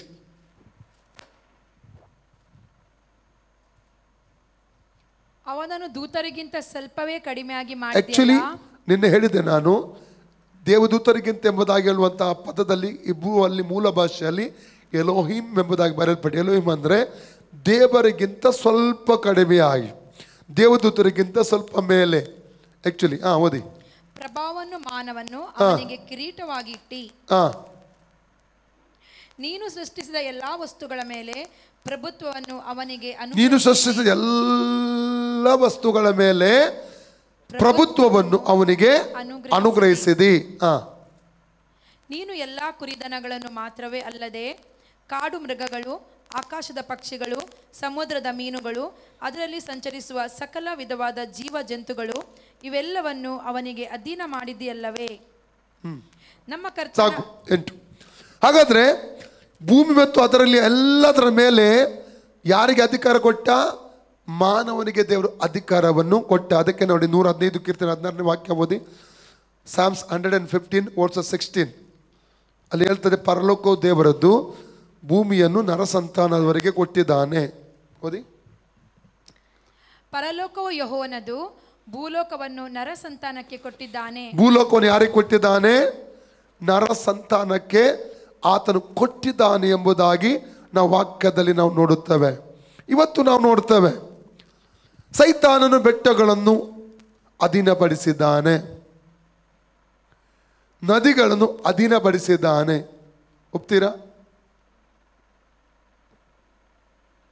ಅಲ್ಲಲುಯ್ಯ. ಆ ಸಮಾರಿಯ ಮಹಿಳೆ ಏನು ಹೇಳಿದೆ ಸ್ವಾಮಿಗೆ? ನಾವು ಯೆರೂಸಲೇಮಲ್ಲಿ ಆರಾಧಿಸ್ತೇವೆ, ನೀವು ಯೆರೂಸಲೇಮಲ್ಲಿ ಆರಿಸ್ತೀರಿ, ನಾವು ಎಲ್ಲಿ ಆರಿಸೋದು? ಎಷ್ಟು ನನಗೆ ಅರ್ಥ ಆಗ್ತಾ ಇದೆ. ಈಗ ಇದು ಯಾರದ್ದು? ಎಲ್ಲ ಬೆಟ್ಟ ಗುಡ್ಡ ಎಲ್ಲ ನದಿಗಳು ದೇವರದ್ದು. ಸೈತಾನ ಅದರ ಮೇಲೆ ಕೂತ್ಕೊಂಡಿದ್ದಾನೆ. ಈಗ ಸಭೆಗೆ ಏನು ಮಾಡಬೇಕು? ಅಧಿಕಾರ ಹೊಂದಿ ವೆಕೆಟ್ ಮಾಡಲಿಕ್ಕೆ ಹೇಳಬೇಕು, ಖಾಲಿ ಮಾಡಲಿಕ್ಕೆ ಹೇಳಬೇಕು. ಎಷ್ಟು ನನಗೆ ಅರ್ಥ ಆಗ್ತಾ ಇದೆಯಾ? ಹಲ್ಲೆಲೂಯಾ. ನೋಡಿ, ಓಕೆ. ಎಫೆಸ 1:20-23 ವಾಕ್ಯಕ್ಕೆ ಬನ್ನಿ. Book of Ephesians chapter 1, 22-23. ಆತನು ಸಮಸ್ತವನ್ನು ಕ್ರಿಸ್ತನ ಪಾದಗಳ ಕೆಳಗೆ ಹಾಕಿದನು. 20-23, 20, 21, 22, 23. ಆತನ ಬಲಾತಿಶಯವು ಎಷ್ಟು ಮಹತ್ತಾದದೆಂಬುದು ಕ್ರಿಸ್ತನಲ್ಲಿ ತೋರಿ ಬಂದಿದೆ. ಯಾರ ಬಲಾತಿಶಯ? ತಂದೆಯಾದ ದೇವರ ಬಲಾತಿಶಯ ಎಲ್ಲಿ ಪ್ರಕಟ ಆಗಿದೆ? ತನ್ನ ಪರಿಪೂರ್ಣ ಶಕ್ತಿ, ತನ್ನ ಪರಿಪೂರ್ಣ ಬಲವನ್ನು ಕರ್ತನ ಯೇಸು ಸ್ವಾಮಿಯನ್ನು ಸತ್ತವರೊಳಗಿಂದ ಎಬ್ಬಿಸುವುದಕ್ಕೋಸ್ಕರ ಹಾಕಿದಂತ ದೇವರು. ಯೇಸು ಕ್ರಿಸ್ತನಲ್ಲಿ ಆತನ ಶಕ್ತಿ, ಆತನ ಸಾಮರ್ಥ್ಯ ಏನೆಂಬುದಾಗಿ ಅಲ್ಲಿ ತೋರಿ ಬಂದಿದೆ. ಮುಂದೆ ಓದಿ. ಹೇಗೆಂದರೆ ಆತನು ಸತ್ತಿದ್ದ ಕ್ರಿಸ್ತನನ್ನು ಬದುಕಿಸಿ, ಆತನು ಸತ್ತಿದ್ದ ಕ್ರಿಸ್ತನನ್ನು ಬದುಕಿಸಿ ನಮ್ಮನ್ನು ಬದುಕಿಸಿದ್ದಾನ. ಎಫೆಸ 2:1 ಅದರಲ್ಲಿ ಓದಿ. ಅಲ್ಲಿ ಎಫೆಸ 2:1. ಆತನು ಅಪರಾಧಗಳ ಮತ್ತು ಪಾಪಗಳ ಎಸೆಯಿಂದ ಸತ್ತವರಾಗಿದ್ದ ನಿಮ್ಮನ್ನು ಸಹ ಬದುಕಿಸಿದನು. ಹಲ್ಲೆಲೂಯಾ. ಕ್ರಿಸ್ತನು ಎದ್ದಾಗ ನಾವು ಎದ್ದೆವು. ಹೇಗೆ ಎದ್ದೆವು? ಶರೀರದಲ್ಲಿ ಅಲ್ಲ, ಆತ್ಮ ಎದ್ದಿತು, ಆತ್ಮ ಜೀವ ಹೊಂದಿತು, ಆತ್ಮವು ಎದ್ದಿತು. ಆತ್ಮಿಕ ಲೋಕದಲ್ಲಿ ಆತ್ಮದಲ್ಲಿ ಕ್ರಿಸ್ತನ ಎದ್ದಾಗ ನಾವು ಎದ್ದಿದ್ದೇವೆ. ಹಲ್ಲೆಲೂಯಾ. ಆತ್ಮದಲ್ಲಿ ರೆಸರೆಕ್ಷನ್ ಆಗಿದೆ, ನಮ್ದು ಪುನರ್ಸನ ಆಗಿದೆ. ಮುಂದೆ ಓದಿ. ಎಫೆಸ 1:21. ಕಂಟಿನ್ಯೂ. ಬದುಕಿ ಪರಲೋಕದೊಳಗೆ ಸಕಲ ರಾಜತ್ವ ಎಲ್ಲಿ? ಅಧಿಕಾರ ಪರಲೋಕದೊಳಗೆ ಕ್ರಿಸ್ತನೊಂದಿಗೆ ಎಬ್ಬಿಸಿ, ಯೇಸು ಕ್ರಿಸ್ತನೊಂದಿಗೆ ಎಬ್ಬಿಸಿ. ಅಲ್ಲಲ್ಲಿಯ ಯೇಸು ಎದ್ದಾಗ ನಾವು ಎದ್ದೆವು ಅಲ್ಲ? ಎಲ್ಲ ಯೇಸು ಎದ್ದಾಗ, ಎಲ್ಲರೂ ಯೇಸು ಎದ್ದಾಗ ಆತನ ಕೂಡ ನಾನು ಎದ್ದೆನು. ನಾವು ಯಾರಾಗಿದ್ದೇವೆ? ಯೇಸು ಕ್ರಿಸ್ತನ ಶರೀರ. ನಾವು ಯಾರಾಗಿದ್ದೇವೆ? ಯೇಸು ಕ್ರಿಸ್ತನ ಶರೀರ. ಯೇಸು ಕ್ರಿಸ್ತನ ಯಾರಾಗಿದ್ದಾನೆ? ಸಭೆಯ ಶಿರಸ್ಸು, ಸಭೆಯ ತಲೆ. ಅಲ್ಲಲುಯ್ಯ. ತಲೆ ಎದ್ದಾಗ ಶರೀರವು ಕೂಡ ಎದ್ದು ಬಂದಿತು. ಅಲ್ಲಲುಯ್ಯ. ಓಕೆ, ಒಂದು ಎಫೆಸ 2:6-7 ಓದಿ. ಎಫೆಸ 2:6-7. ತಾನು ಕ್ರಿಸ್ತ ಯೇಸುವಿನಲ್ಲಿ ನಮಗೆ ಮಾಡುವ ಉಪಕಾರದ ಮೂಲಕ ತನ್ನ ಅಪಾರವಾದ ಕೃಪಾತಿಶಯವನ್ನು ಮುಂದಣ ಯುಗಗಳಲ್ಲಿ ತೋರಿಸಬೇಕೆಂದು ಕ್ರಿಸ್ತ ಯೇಸುವಿನಲ್ಲಿರುವ ನಮ್ಮನ್ನು ಯಾರನ್ನು? ಯಾರಲ್ಲಿದ್ದೆವು ನಾವು? ಯಾರಲ್ಲಿದ್ದೇವೆ ನಾವು? ಯಾರಲ್ಲಿದ್ದೆವು? ಮುಂಚೆ ಯಾರಲ್ಲಿದ್ದೆವು? ಆದಾಮನಲ್ಲಿದ್ದೆವು. ರಕ್ಷಣೆಯ ಮೂಲಕ ಕ್ರಿಸ್ತ ಯೇಸುವಿನಲ್ಲಿ ಇದ್ದೇವೆ. ಅಲ್ಲಲ್ಲಿ ಅರ್ಥ ಆಯ್ತಾ? ಎಲ್ಲಿ ಇದ್ದೇವೆ ಈಗ ನಾವು? ಕ್ರಿಸ್ತನಲ್ಲಿ ಜೀವಿಸ್ತಾ ಇದ್ದೇವೆ. ಕ್ರಿಸ್ತನಲ್ಲಿ ಇದ್ದೇವೆ ನಾವು, ಕ್ರಿಸ್ತನಲ್ಲಿ ಜೀವಿಸ್ತಾ ಇದ್ದೇವೆ.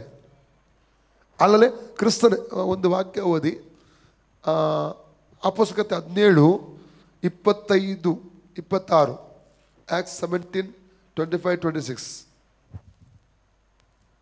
ತಾನೇ ಎಲ್ಲರಿಗೂ ಜೀವಾಶ್ವಾಸ ಮುಂತಾದದೆಲ್ಲವನ್ನು ಕೊಡುವವನಾಗಿರಲಾಗಿ ಕೊರತೆ ಇದ್ದವನಂತೆ ಮನುಷ್ಯರ ಕೈಯಿಂದ ಸೇವೆ ಹೊಂದುವವನು ಅಲ್ಲ. ಆತನು ಒಬ್ಬನಿಂದಲೇ ಎಲ್ಲ ಜನಾಂಗದವರನ್ನು ಹುಟ್ಟಿಸಿ ಅವರವರು ಇರತಕ್ಕ ಕಾಲಗಳನ್ನು ಅವರವರ ನಿವಾಸಗಳ ಮೇಲೆಗಳನ್ನು ನಿಷ್ಕರ್ಷಿಸಿ ಭೂಮಂಡಲದಲ್ಲೆಲ್ಲ ವಾಸ ಮಾಡಿ ಒಂದು ವೇಳೆ ಅವರು ತಡಕಾಡಿ ಕಂಡುಕೊಂಡಾರೇನು ಎಂದು ತನ್ನನ್ನು ಹುಡುಕೋರನ್ನಾಗಿ ಮಾಡಿದನು. ಆತನು ನಮ್ಮಲ್ಲಿ ಒಬ್ಬನಿಗೂ ದೂರವಾದವನಲ್ಲ. ಆತನಲ್ಲಿಯೇ ನಾವು ಜೀವಿಸುತ್ತೇವೆ. ಎಲ್ಲರಲ್ಲಿ ಆತನಲ್ಲಿಯೇ ನಾವು ಜೀವಿಸುತ್ತೇವೆ. ಹೇಳಿ, ಕ್ರಿಸ್ತನಲ್ಲಿಯೇ ನಾವು ಜೀವಿಸುತ್ತೇವೆ, ಕ್ರಿಸ್ತನಲ್ಲಿಯೇ ಚಲಿಸುತ್ತೇವೆ, ಕ್ರಿಸ್ತನಲ್ಲಿಯೇ ಇರುತ್ತೇವೆ. ಪುನಃ ಹೇಳ್ತೀರಾ? ಕ್ರಿಸ್ತನಲ್ಲಿಯೇ ನಾವು ಜೀವಿಸುತ್ತೇವೆ, ಕ್ರಿಸ್ತನಲ್ಲಿಯೇ ನಾವು ಚಲಿಸುತ್ತೇವೆ, ಕ್ರಿಸ್ತನಲ್ಲಿಯೇ ಇರುತ್ತೇವೆ. ಯಾರ ಸಂತಾನ ನಾವು? ದೇವರ ಸಂತಾನ, ಕ್ರಿಸ್ತನ ಸಂತಾನ. ಅಲ್ಲಲ್ಯ? ಯಾರ ಸಂತತಿ ನಾವು? ಆದಾಮನ ಸಂತತಿ. ಶರೀರದಲ್ಲಿ ಅದು ಆ ಸಂಬಂಧ ಕಡಿಯಲ್ಪಟ್ಟಿದೆ. ಈಗ ಯಾರ ಯಾರಿಗೆ ಹುಟ್ಟಿದ್ದೇವೆ ನಾವು? ಕ್ರಿಸ್ತನಲ್ಲಿ ದೇವರಿಗೆ ಹುಟ್ಟಿದ್ದೇವೆ, ದೇವರ ಸಂತಾನ. ಓಕೆ, ಎಫೆಸ 2:6-7ಗೆ ಬನ್ನಿ. ಎಫೆಸ 2:6-7.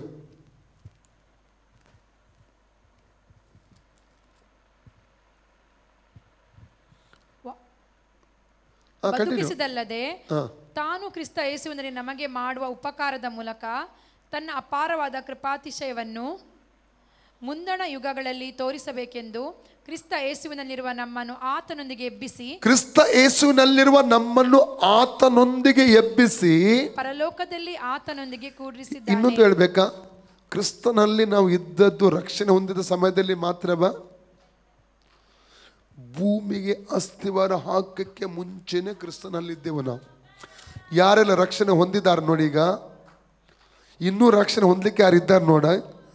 ಈಗಾಗಲೇ ರಕ್ಷಣೆ ಹೊಂದಿದವರು, ಇನ್ನು ಮುಂದೆ ರಕ್ಷಣೆ ಹೊಂದಲಿಕ್ಕೆ ಇರುವವರು ಎಲ್ಲರೂ ಭೂಮಿಗೆ ಅಸ್ಥಿವಾರ ಹಾಕಕ್ಕೆ ಮುಂಚೆ ಕರ್ತನಾದ ಯೇಸು ಸ್ವಾಮಿಯಲ್ಲಿ ಇದ್ದೆವು. ಅರ್ಥ ಆಗ್ತಾ ಇದೆಯಾ? ಓಕೆ, ಓದಿ. ಆದ ಕಾರಣ ಒಂದು ತಿಳ್ಕೋಬೇಕು,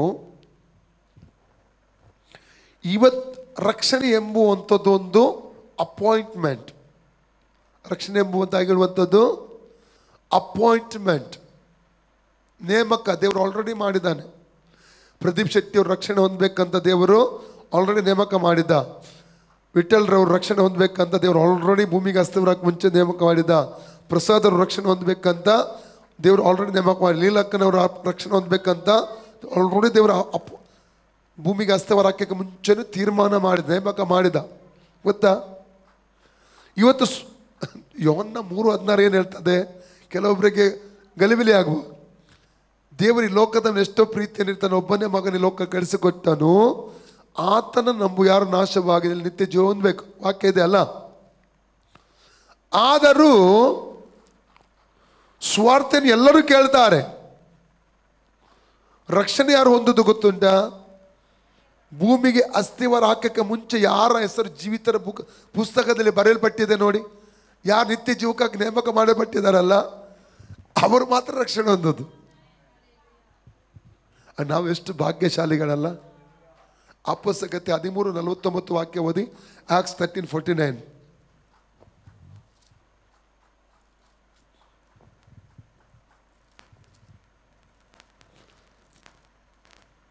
ಕರ್ತನ ವಾಕ್ಯ 48 ವಾಕ್ಯ ಓದಿ. ಅಲ್ಲಿದ್ದ ಅನ್ಯ ಜನರು ಆ ಮಾತನ್ನು ಕೇಳಿ ಸಂತೋಷಪಟ್ಟು ದೇವರ ವಾಕ್ಯವನ್ನು ಹೊಗಳಿದರು ಮತ್ತು ನಿತ್ಯ ಜೀವಕ್ಕೆ ನೇಮಿಸಲ್ಪಟ್ಟವರೆಲ್ಲರೂ ನಂಬಿದರು. Acts 13:48 ಅಪೊಸ್ತಲಗತಿ 13:48. And when the Gentiles heard this, they were glad and glorified the word of the Lord, and a many as were ordained to eternal life believed. Hallelujah. ನಿತ್ಯ ಜೀವಕ್ಕೆ ನೇಮಿಸಲ್ಪಟ್ಟವರು ಎಲ್ಲರೂ ನಂಬಿದರು. ಆಗ ದೇವರು ಆಲ್ರೆಡಿ ಅಪಾಯಿಂಟ್ ಮಾಡಿಟ್ಟಿದ್ದಾನೆ, ನೇಮಕ. ಇವನು ರಕ್ಷಣೆ ಹೊಂದಬೇಕು, ಇವಳು ರಕ್ಷಣೆ ಹೊಂದಬೇಕು, ಆಲ್ರೆಡಿ ದೇವರು ನೇಮಕ ಮಾಡಿಟ್ಟಿದ್ದಾನೆ. ಎಲ್ಲರೂ ನಂಬಲ್ಲ ಯೇಸು ಸ್ವಾಮಿಯನ್ನು. ಅದಕ್ಕೆ ಪೌಲ ಥೆಸಲೋನಿಕ ಸಭೆಗೆ ಬರೆಯುವಾಗ 2 ಥೆಸಲೋನಿಕ ಚಾಪ್ಟರ್ 3 1-5 ಅಂದರೆ ಈ ದುಷ್ಟ ಜನರ ಕೈಯಿಂದ ಬಿಡಿಸುವುದಕ್ಕಾಗಿ ಪ್ರಾರ್ಥಿಸ್ತಾನೆ, ಪ್ರಾರ್ಥನೆ ಕೇಳಿಕೊಳ್ತಾ ಇದ್ದಾನೆ ಸಭೆಗೆ. ಯಾಕಂದ್ರೆ ಎಲ್ಲರಲ್ಲಿ ಕ್ರಿಸ್ತ ನಂಬಿಕೆ ಇಲ್ಲವಲ್ಲ ಅಂತ ಹೇಳ್ತಾ ಇದ್ದಾನೆ ನೋಡಿ. 2 ಥೆಸಲೋನಿಕ 3 1-5. ಆದುದರಿಂದ ಇನ್ನು ತಡೆಯಲಾರದೆ ನಾವು ಅಥೇನದಲ್ಲಿ ಕಡೆ ಮಾತನೆಂದರೆ ಸಹೋದರರೇ, ನಮಗೋಸ್ಕರ ಪ್ರಾರ್ಥನೆ ಮಾಡಿರಿ. ಕರ್ತನ ವಾಕ್ಯವು ನಿಮ್ಮಲ್ಲಿ ಹಬ್ಬಿದ ಪ್ರಕಾರ ಎಲ್ಲೆಲ್ಲಿಯೂ ಬೇಗನೆ ಹಬ್ಬಿ ಪ್ರಖ್ಯಾತಿ ಹೊಂದುವ ಹಾಗೆಯೂ ದೇವರು ನಮ್ಮನ್ನು ಮೂರ್ಖರಾದ ದುಷ್ಟ ಜನರ ಕೈಯಿಂದ ತಪ್ಪಿಸುವ ಹಾಗೆಯೂ ಪ್ರಾರ್ಥಿಸಿರಿ. ಎಲ್ಲರಲ್ಲಿ ಕ್ರಿಸ್ತ ನಂಬಿಕೆ ಇಲ್ಲವಲ್ಲ. 5ನೇ ವಾಕ್ಯದವರೆಗೆ ಮತ್ತೆ ಓದಿ. ಎಲ್ಲರಲ್ಲಿಯೂ ಕ್ರಿಸ್ತ ನಂಬಿಕೆ ಇಲ್ಲವಲ್ಲ. ಹಲ್ಲೆಲೂಯಾ. ಇನ್ನೊಂದು ವಿಷಯ, ಎಷ್ಟೇ ದೊಡ್ಡ ಸ್ವಾರ್ಥ ಸೇವೆಗೆ ವಿರೋಧವಾಗಿ ಕಾನೂನು ಬಂದರು, ಎಷ್ಟೇ ದೊಡ್ಡ ವ್ಯಕ್ತಿಗಳು, ಗುಂಪು ಜನರು ಸ್ವಾರ್ಥೆಗೆ ತಡೆಗೆ ನಿಂತರು, ಯೇಸು ಸ್ವಾಮಿ ನಂಬಬಾರ್ದು, ನಂಬಿದ್ರೆ ತಲೆ ಕಡಿತೇನೆ, ಕೈಕಾಲು ಕಡಿತೇನೆ ಎಂಬುದಾಗಿ ಹೇಳಿದರು, ಎಷ್ಟೇ ದೊಡ್ಡ ಹಿಂಸೆಯನ್ನು ಮಾಡಿದರು, ಯಾವ ವ್ಯಕ್ತಿಯ ಕುರಿತಾಗಿ ದೇವರು ಇವಳು ರಕ್ಷಣೆ ಹೊಂದಬೇಕು, ನಿತ್ಯ ಜೀವಕ್ಕೆ ಸೇರಿಸಲ್ಪಡಬೇಕಂತ ಭೂಮಿಗೆ ಅಸ್ಥಿರ ಹಾಕಕ್ಕೆ ಮುಂಚೆ ಯಾರ ಹೆಸರು ಬರೆದಿದ್ದಾನೆ ನೋಡಿ ಜೀವಿತರ ಪುಸ್ತಕದಲ್ಲಿ, ಅವರನ್ನು ಯಾವ ವ್ಯಕ್ತಿ ತಡೀಲಿಕ್ಕೆ ಸಾಧ್ಯನೇ ಇಲ್ಲ. ಅವ್ರ ರಕ್ಷಣೆ ಹೊಂದಿಯೇ ಹೊಂದುತ್ತಾರೆ. ಹಲ್ಲೆಲೂಯಾ. ಎಷ್ಟನಿಗೆ ಅರ್ಥ ಆಗ್ತಾ ಇದೆ? ಹಲ್ಲೆಲೂಯಾ. ತಡಿಲಿಕ್ಕೆ ಸಾಧ್ಯನೇ ಇಲ್ಲ, ಇಂಪಾಸಿಬಲ್. ಹಲ್ಲೆಲೂಯಾ. ನೋಡಿ ಮತ್ತಾಯ 19 ಒಬ್ಬ ಯೌವನಸ್ಥ ಬರ್ತಾನೆ. 19:24-23 ಓದಿದ್ರು ತೊಂದರೆ ಇಲ್ಲ. ಆಗ ಯೇಸು ತನ್ನ ಶಿಷ್ಯರನ್ನು ನೋಡಿ, ನಿಮಗೆ ಸತ್ಯವಾಗಿ ಹೇಳುತ್ತೇನೆ, ಐಶ್ವರ್ಯವಂತನು ಪರಲೋಕ ರಾಜ್ಯದಲ್ಲಿ ಸೇರುವುದು ಕಷ್ಟ. ಐಶ್ವರ್ಯವಂತ ಅಂದ್ರೆ ಅಲ್ಲಿ ಅವನು ಐಶ್ವರ್ಯವಂತನಾಗಿದ್ದ, ನಿತ್ಯ ಜೀವಕ್ಕೆ ಅವನು ಬೇಸರದಿಂದ ಹೋದಾನ. ಎಲ್ಲ ಮಾರಿ ಇದು ಮಾಡು ಹಿಂಬಾಲಿಸ ಅಂತ ಹೇಳಿದಾಗ ಬೇಸರದಿಂದ ಹೋದ. ಅದಕ್ಕೆ ಯೇಸು ಇಲ್ಲಿ ಹೇಳ್ತಾ ಇದ್ದಾರೆ, ಐಶ್ವರ್ಯವಂತನು ದೇವರ ರಾಜ್ಯದಲ್ಲಿ ಸೇರುವುದಕ್ಕಿಂತ ಒಂಟೆಯು ಸೂಜಿಯ ಕಣ್ಣಲ್ಲಿ ನುಗ್ಗುವುದು ಸುಲಭವೆಂದು ನಿಮಗೆ ತಿರುಗಿ ಹೇಳುತ್ತೇನೆ ಅಂದನು. ಶಿಷ್ಯರು ಇದನ್ನು ಕೇಳಿ ಅತ್ಯಾಶ್ಚರ್ಯಪಟ್ಟು, ಹೀಗಿದ್ದರೆ ಯಾರಿಗೆ ರಕ್ಷಣೆಯಾದೀತು ಎಂದು ಕೇಳಲು ಯೇಸು ಅವರನ್ನು ದೃಷ್ಟಿಸಿ ನೋಡಿ, ಇದು ಮನುಷ್ಯರಿಗೆ ಅಸಾಧ್ಯ, ಆದರೆ ದೇವರಿಗೆ ಎಲ್ಲವೂ ಸಾಧ್ಯವೇ. ಹಲ್ಲೆಲೂಯ. ಓಕೆ, ಎಫೆಸ್ ಚಾಪ್ಟರ್ 1 21 ಎಫೆಸ 1:21 ಬನ್ನಿ.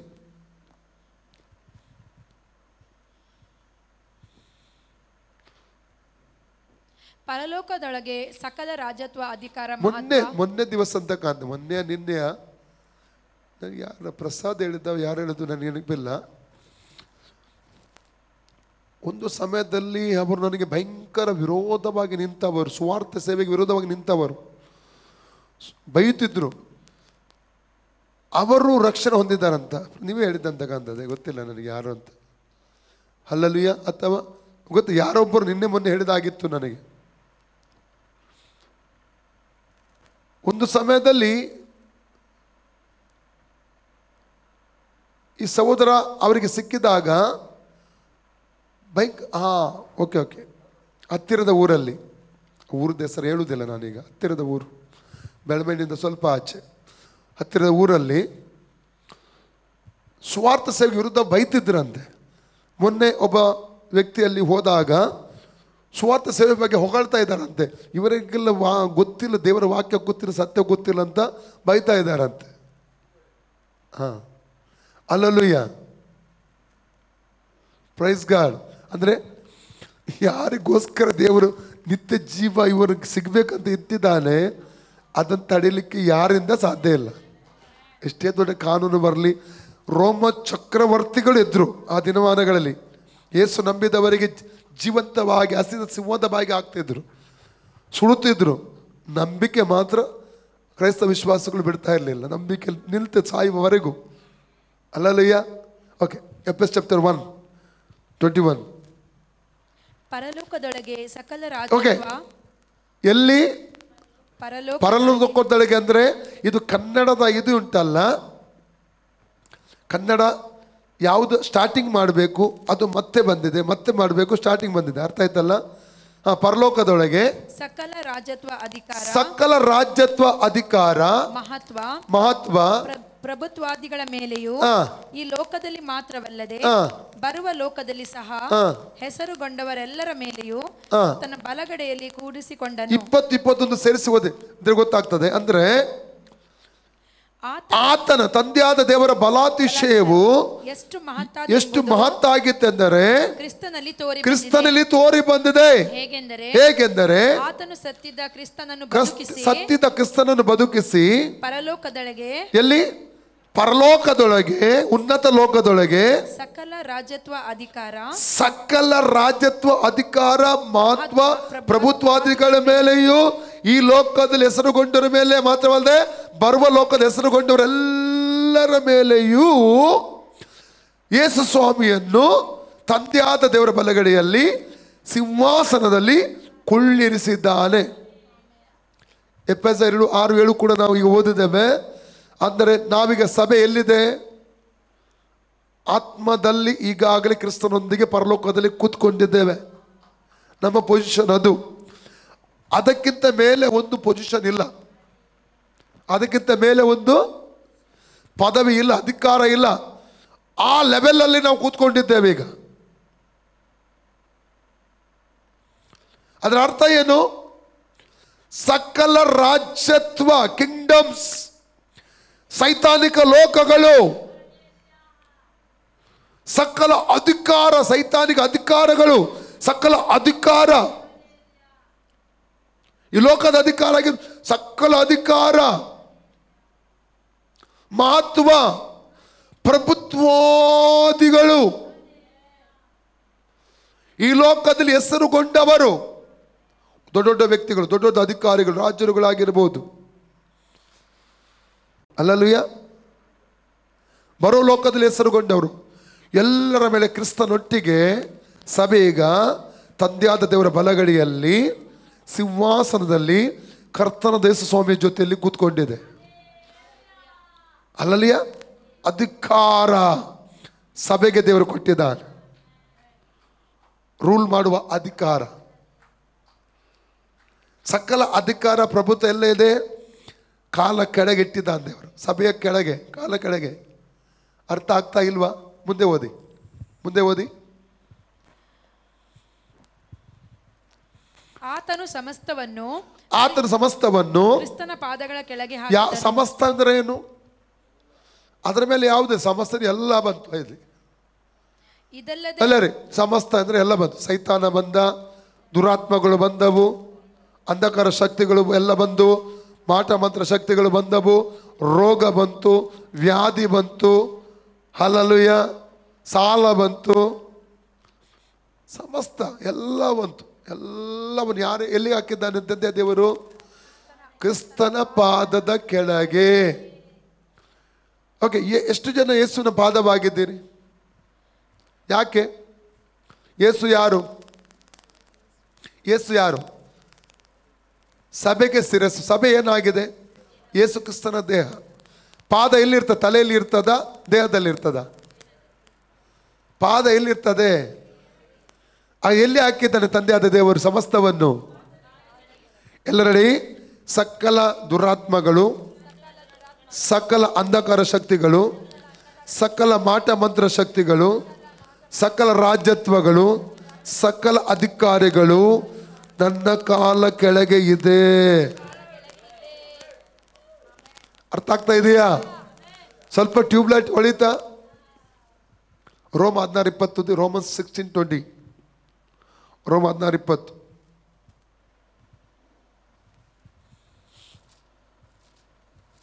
ರೋಮ 16:20. ಶಾಂತಿದಾಯಕನಾದ ದೇವರು ಶೀಘ್ರವಾಗಿ ಸೈತಾನನನ್ನು ನಿಮ್ಮ ಕಾಲುಗಳ ಕೆಳಗೆ ಹಾಕಿ ತುಳಿಸಿ ಬಿಡುವನು. ಯಾರನ್ನು? ಯಾರನ್ನು? ಯಾರನ್ನು? ಸೈತಾನನನ್ನು. ಎಲ್ಲಿ ಹಾಕ್ತಾನೆ? ಕಾಲ ಕೆಳಗೆ. ಏನ್ ಮಾಡ್ತಾನೆ? ತುಳಿಸ್ತಾನೆ. Luke 19, Luke 10:19. ಓದಿ ಓದಿ, ನನಗೂ ಬಾಯಿಪಟ್ಟೆ ಬರ್ತದೆ ಅದು ಓದು. ನೋಡಿರಿ, ಹಾವುಗಳನ್ನು ಚೇಳುಗಳನ್ನು ವೈರಿಯ ಸಮಸ್ತ ಬಲವನ್ನು ತುಳಿಯುವುದಕ್ಕೆ ನಿಮಗೆ ಅಧಿಕಾರ ಕೊಟ್ಟಿದ್ದೇನೆ. ಹಲ್ಲೆಲೂಯಾ. ಯಾವುದಕ್ಕೆ? ಹಾವು ಚೇಳುಗಳನ್ನು ತುಳಿಯುವುದಕ್ಕೆ. ನಮ್ಮ ಮನೆಗೆ ಕಳೆದ ಕೆಲವು ದಿವಸಗಳೆಲ್ಲ ಒಂದೆರಡು ಚೇಳುಗಳು ಬಂದೆವು. ಅದು ದೊಡ್ಡ ದೊಡ್ಡ ಚೇಳು, ಇಷ್ಟು ಭಯಂಕರ ದೊಡ್ಡ ಚೇಳು. ಅದನ್ನು ಒಂದು ದಿವಸ ಫೈತ್ಗೆ ಸಿಕ್ಕಿತ್ತಲ್ಲ ಮುಂದೆ, ಒಡೆದು ಸುಟ್ಟು ಹಾಕಿಬಿಟ್ಟೆವು. ಇನ್ನೊಮ್ಮೆ ಮನೆ ಒಳಗೆತ್ತು, ಅಂದರೆ ಒಡೆದಾಕಿ ಸುಟ್ಟು ಹಾಕಿಬಿಟ್ಟೆವು. ಅಲ್ಲಲ್ಲೂಯ್ಯ. ಓಕೆ, ಹಾವುಗಳನ್ನು ಚೇಳುಗಳು ವೈರ್ಯ ಸಮಸ್ತ. ವೈರ್ಯ ಆ್ಯಕ್ಚುಲಿ ಸ್ಪಿರಿಟ್ಗಳಿರ್ತಾರೆ, ದುರಾತ್ಮಗಳುಂಟಲ್ಲ, ಚೇಳುಗಳು, ಚೇಳು ಸ್ಪಿರಿಟ್, ಹಾವಿನ ಸ್ಪಿರಿಟ್, ಹಾವಿನ ಸಂತಾನ, ಈ ದುರಾತ್ಮಗಳು. ಸಮಸ್ತ ವೈರ್ಯ ಸಮಸ್ತ ಬಲವನ್ನು ತುಳಿಯುವುದಕ್ಕೆ ನಿಮಗೆ ಅಧಿಕಾರ ಯಾರು ಕೊಟ್ಟಿದ್ದಾನೆ? ಅಧಿಕಾರ ಸಭೆಗೆ ಯೇಸು ಅಧಿಕಾರ ಕೊಟ್ಟಿದ್ದಾನೆ. ಮನೆ ಮುಂದೆ ಲಿಂಬೆ ತಂದು ಹಾಕಿದ್ರೆ, ಮೊಟ್ಟೆ ತಂದು ಹಾಕಿದ್ರೆ ಏನು ಮಾಡಬೇಕೀಗ? ಮೊಟ್ಟೆ ತೆಗೆದು ಆಮ್ಲೆಟ್ ಮಾಡಿ, ಲಿಂಬೆ ತಂದರೆ ಶರ್ಬತ್ ಮಾಡಿ ಕುಡಿಬೇಕು. ನಮಗೆ ಏನು ಮಾಡಲ್ಲ ಅದು. ಅಲ್ಲಲ್ಲಿಯ ದೇವರ ಮಕ್ಕಳನ್ನು ಅದು ಮುಟ್ಲಿಕ್ಕೆ ಆಗಲ್ಲ. ಅದು ಕ್ರಿಯೆ ಮಾಡಬಹುದು ಲೋಕದವರ ಮೇಲೆ. ಕಳೆದ ಕೆಲವು ವರ್ಷಗಳ ಹಿಂದೆ ಇಲ್ಲಿ ಅಂಗಡಿ ಇದೆಯಲ್ಲ, ಅದರ ಬದಿಯಲ್ಲಿ ಸ್ಟಾರ್ಟಿಂಗಲ್ಲಿ ನಮ್ಮ ಸೇವೆ ಆರಂಭವಾದ ಕೆಲವು ಸಮಯದ ನಂತರ 2000 ಇಸ್ವಿ ಅದು. ಅವಾಗ ಅಶೋಕ್ ಇದ್ರು. ಇವತ್ತು ಅಶೋಕ್ ಅರ್ಧದಲ್ಲಿ ನಿದ್ರೆ ಹೊಂದಿದ್ದಾರೆ. ದೊಡ್ಡ ಬುಟ್ಟಿ ನಾನು ಸಭೆಯಲ್ಲಿ ಹೇಳಿದ್ದೇನೆ ಅನೇಕ ಸಲ. ದೊಡ್ಡ ಬುಟ್ಟಿಲಿ ದೊಡ್ಡ ಕುಂಬಳಕಾಯಿ 2 ಭಾಗ ಮಾಡಿದ್ದಾರೆ. ನಂತರ ಕೆಲವು ಲಿಂಬೆಗಳು, ಕೆಲವು ಊದುಬತ್ತಿ, ಕೆಲವು ತಗಡುಗಳಲ್ಲಿ ಏನೋ ಬರೆದಿತ್ತು, ಮತ್ತು ತೆಂಗಿನಕಾಯಿ ಹೋಳು ಮಾಡಿ ಏನೋ ಎಲ್ಲ ಹಾಕಿದ್ದಾರೆ ಅದರಲ್ಲಿ. ದೊಡ್ಡ ಬುಟ್ಟಿ. ಆಚೆ ಚೌಕೂರೆಲ್ಲ ಹೆದರ್ತದೆ, ಕ್ರಾಸ್ ಕ್ರಾಸ್ ಮಾಡಿ ಹೋಗ್ಬೇಡ ಅಂತ ಅವರವರೇ ಮಾತಾಡ್ತಾ ಇದ್ದಾರೆ. ತುಂಬ ಜನ ಹತ್ತಿರ ಹೋಗ್ಲಿಕ್ಕೆ ಹೆದರಿ, ದೂರದಿಂದಲೇ ನೋಡ್ತಾ ಇದ್ದಾರೆ ಹೇಗೆ. ಮತ್ತೇನೋ ಯಾರೋ ಅದು ದೊಡ್ಡ ಪೂಜಾರಿ ತರಬೇಕು, ಅದೆಲ್ಲ ಕೆಲವು ಕಾರ್ಯ ಮಾಡಬೇಕು, ಹಾಗೆ ಅದು ಇದು ಮಾಡಲಿಕ್ಕೆ ಎಲ್ಲ ಉಂಟು, ಏನೇನು ಮಾತಾಡ್ತಾ ಇದ್ದಾರೆ. ನಾನು ಇಲ್ಲಿಂದ ಪಾಸಾಗಿ ಹೋಗೋ ನೋಡಿದೆ, ಜನ ಎಲ್ಲ ಕೂತ್ಕೊಂಡಿದ್ದಾರೆ. ಅಶೋಕ್ ಕರೆದೆ, ಅದರಲ್ಲಿ ಏನೆಲ್ಲ ಒಳ್ಳೆದುಂಟು ಅದು ತೊಗೊಂಡು ಬನ್ನಿ ಅಂತ ಹೇಳಿದೆ ನಾನು. ಅಶೋಕ್ ಬಂದು ಹೇಳೋದು ಅದು ಲಿಂಬೆ ಮತ್ತು ತೆಂಗಿನಕಾಯಿ ಮಾತ್ರ, ಮತ್ತು ಅದು ಕುಂಬಳಕಾಯಿ ಸ್ವಲ್ಪ ಇದು ಹಾಳಾಗಿದೆ ಅಂತ ಹೇಳಿದರು. ಹಾಗೆ ಒಳ್ಳೆದಿರೋದೆಲ್ಲ ತೊಗೊಂಡು ಬನ್ನಿ. ಲಿಂಬೆ ಮತ್ತು ಹಾಗೆ ಕೈ ಹಾಕಿ ಲಿಂಬೆ ಮತ್ತು ತೆಂಗಿನಕಾಯಿ ತೊಗೊಂಡು ಬಂದರು. ಅದನ್ನು ತೊಳೆದು ನನ್ನ ಮಿಸಸ್ ಕೇಳಿದೆ, ಲಿಂಬೆದೀಗ ಶರ್ಬತ್ ಮಾಡಿಕೊಡು ಅಂತ ಹೇಳಿದೆ. ತೆಂಗಿನಕಾಯಿ ಮಧ್ಯಾಹ್ನದ ಪದಾರ್ಥಕ್ಕೆ ಹಾಕಂತ ಹೇಳಿದೆ ನಾನು. ಫ್ರೀಯಾಗಿ ನಮಗೆ ತೆಂಗಿನಕಾಯಿ ಸಿಕ್ಕಿತು, ಶರ್ಬತ್ ಕುಡಿದೆವು. ಮಧ್ಯಾಹ್ನದ ಪದಾರ್ಥಕ್ಕೆ ನಮ್ಮ ಮಿಸ್ಸಸ್ ತೆಂಗಿನಕಾಯಿಯನ್ನು ಹಾಕಿ ಪದಾರ್ಥ ಮಾಡಿದ್ಲು. ಅದರ ನಂತರ ಸೇವೆ ಒಳ್ಳೆ ಬೆಳೀತು, ಒಳ್ಳೆ ಆಶೀರ್ವಾದ ಆಯಿತು. ಅಲ್ಲಲ್ಲೂಯ್ಯ, ಎಷ್ಟಿಗೆ ಅರ್ಥ ಆಗ್ತಾ ಇದೆ? ಸಮಸ್ತವನ್ನು ಎಲ್ಲಿ ಹಾಕಿದ್ದಾನೆ ದೇವರು? ಕಾಲ ಕೆಳಗೆ. ಮಂತ್ರವಾದ ಶಕ್ತಿ ಎಲ್ಲಿ ಹಾಕಿದ್ದಾನೆ ದೇವರು? ಕಾಲ ಕೆಳಗೆ. ಎಷ್ಟೋ ಸಲ ನಮ್ಮ ಈ ಜಾಗದಲ್ಲಿ ಅಲ್ಲಲ್ಲೇ ಈ ಬೋರ್ಡ್ ತೆಗೆಯುವಾಗ ಅವತ್ತು ಇಷ್ಟು ದೊಡ್ಡ ಡಬ್ಬಿ ಸಿಕ್ಕಿ, ತಾಮ್ರದ ಡಬ್ಬಿ. ಅವಾಗ ದಾಮೋದರಲ್ಲಿದ್ದರು, ದಾಮೋದರ ಕೈಗೆ ಸಿಕ್ಕಿತ್ತು ಅದು. ದಾಮೋದ್ ಮತ್ತು ಯಾರು ಅಲ್ಲಿ ಹೊಂಡ ತೆಗೆಯುವಾಗ ತಗೊಂಡು ಬಂದರು.